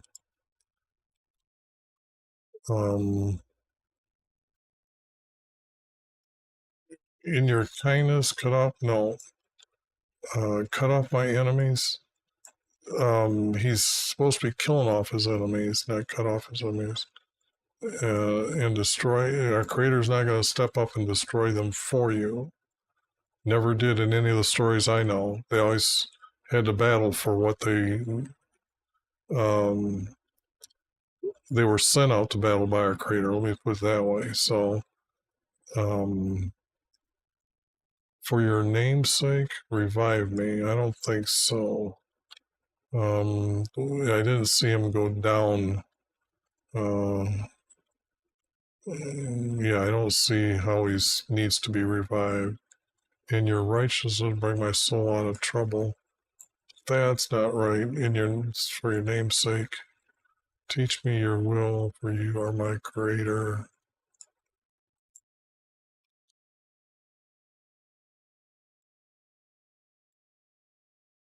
For your name, for the sake of your name.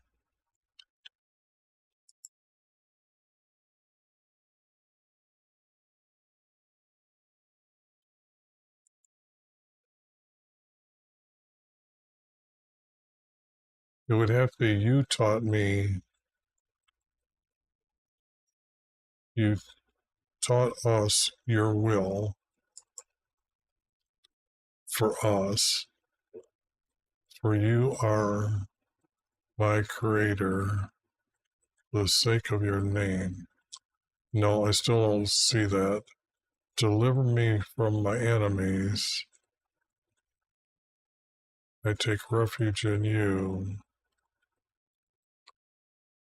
No, I'm not seeing any of that connecting together very well. So what I have is just these words that I've got already down here below,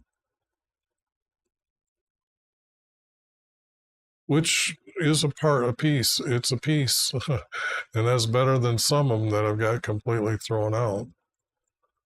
So I get rid of this here, and I can correct that. And then who would be saying this? Hear my prayer, Wivey. Listen to my petition and answer me for my faithfulness to you. For I am your servant in your sight, and no man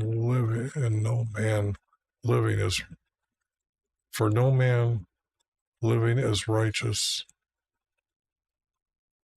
My heart is heavy, yet as I remember the days of old and all your actions for them, missing text, I stretch out my arms to you as my heart waits for Yah, so do not hide his face from us. At least I'm going to put them back here, at least we become like those who went down into the abyss. Okay, so that is a piece of text from the first writer's writing. Didn't take that much digging, but there wasn't overly having to explain all my editing. Usually, like when I do Yah, there's a lot of times I have to explain stories here, there, where they meant, where they came from. to understand the writer. And right now, like I said, the text is telling me that, well, I can show you the timeline to better explain what's going on.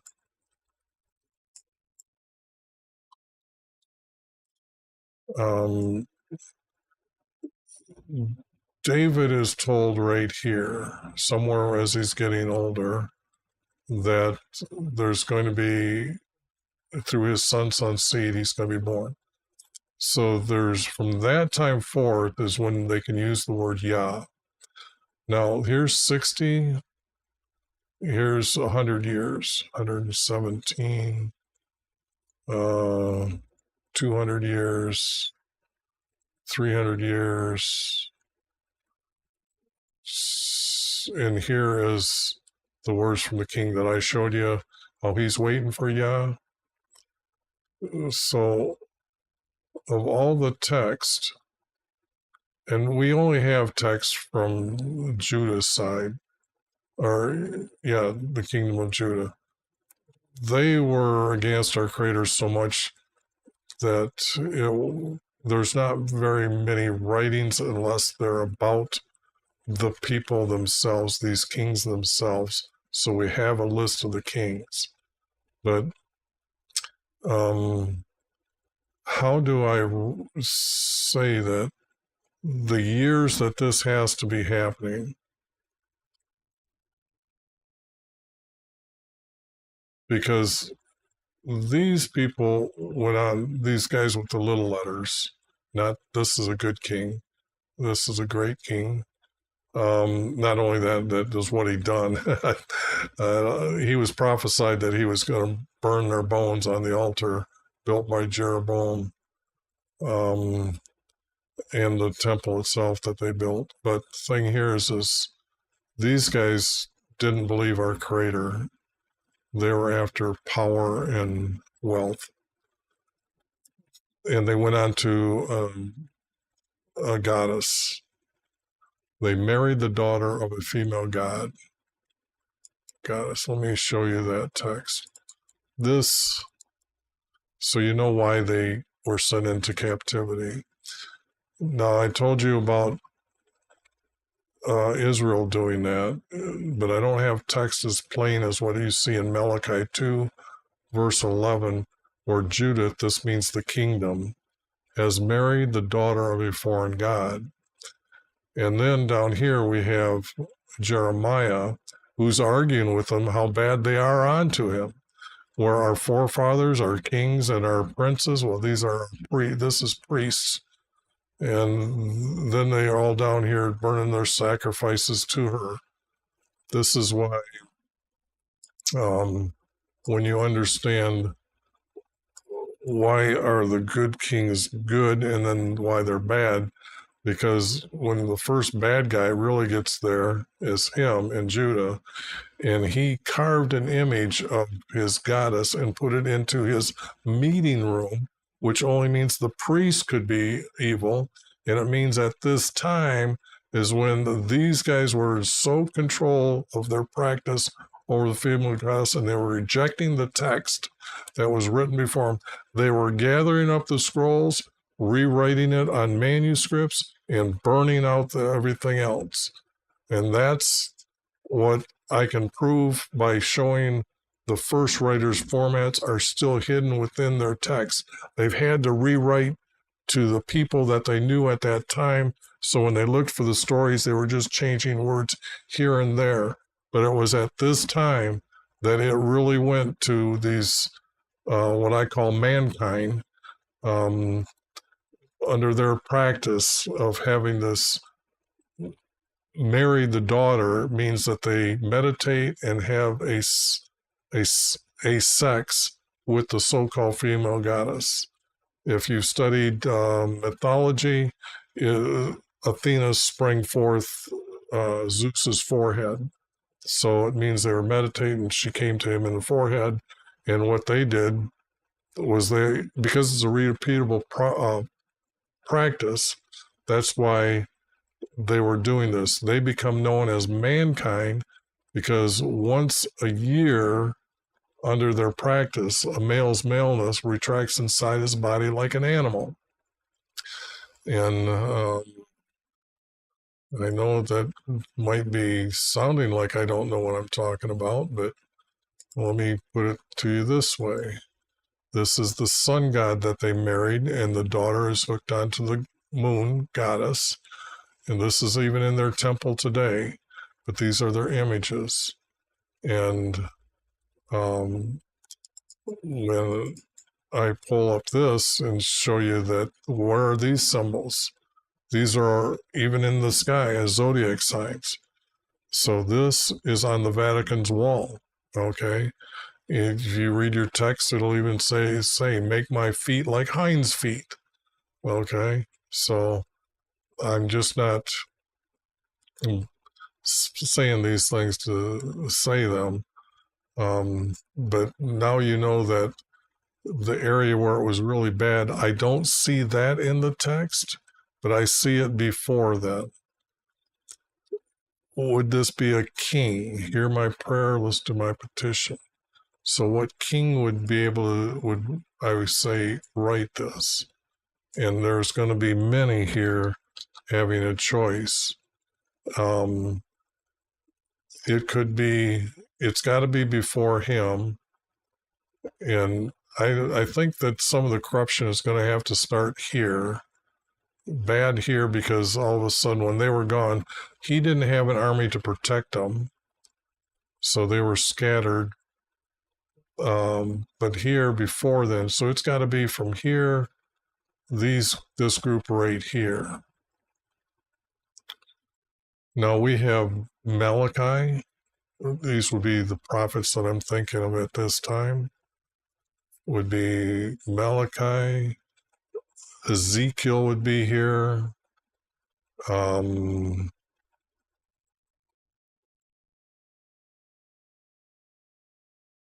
think Hosea, Obadiah. I'm thinking that's who would be in this area. The other ones would be before, but I'm thinking that if it's a prophet, it would have to be one of those 3 or 4.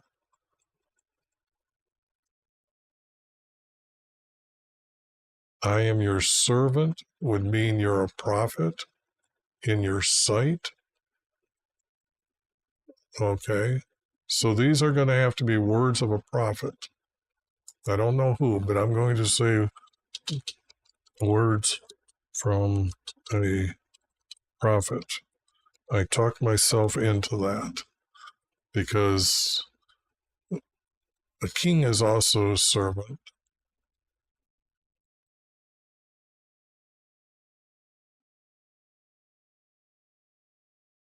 But I'm going to say a prophet. A prophet gets to write like this, I think, or have a scribe write these words. That's my best guess. And there's a few prophets that I named that could have that wrote and entered into this scrolls. They wrote on hides.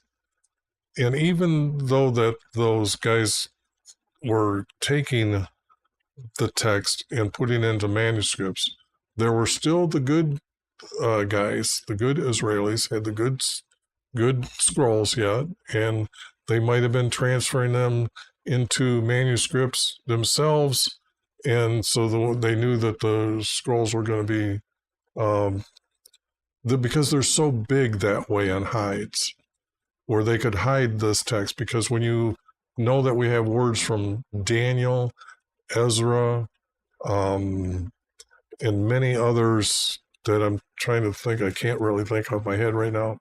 A lot of things going on right now in my head. But the thing here is that we know that the good guys were still in control of their text and keeping the story true.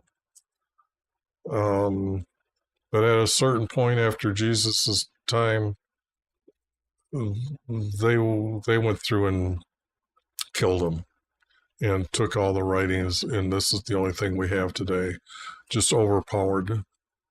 And so that's what's going on there. And that one, Now this one here,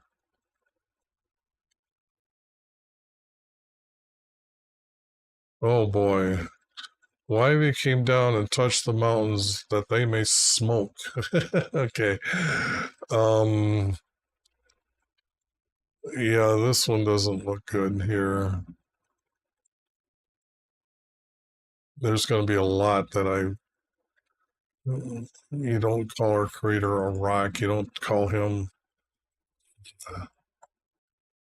you get rid of the words like that. They're oversalted. So let me go up here. Now, should I continue or not continue? Because I know I'm going to be tomorrow. I'm streaming almost every day right now, trying to find the right time to stream. And I'm getting close to where I know that these other ones are awfully short. Okay, there's a long one.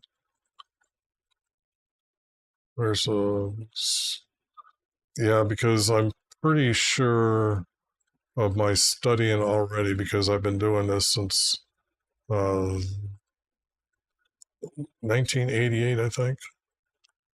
So I need to save something for my 6-hour stream tomorrow. And if I start throwing them out, it goes real quick. So this stream has been going for 4 hours, yet I had to take a break. So there's 2 hours earlier today. But I'm going to call it the end of this stream for today. And my purpose was trying to reach Europe and Africa at this time. But this is already late for them. So, that stream was only, yeah, that's right. Today's streaming times was from 11 o'clock to 5 o'clock. So, okay. Then, yeah, I did what I was supposed to do today. Anyways, maybe I'm just getting old and babbly here, but enjoy your day. Stop again. Like I said, I do have times that I stream, and that's the times I've decided to even start posting thumbnails up saying I'll be there at that time.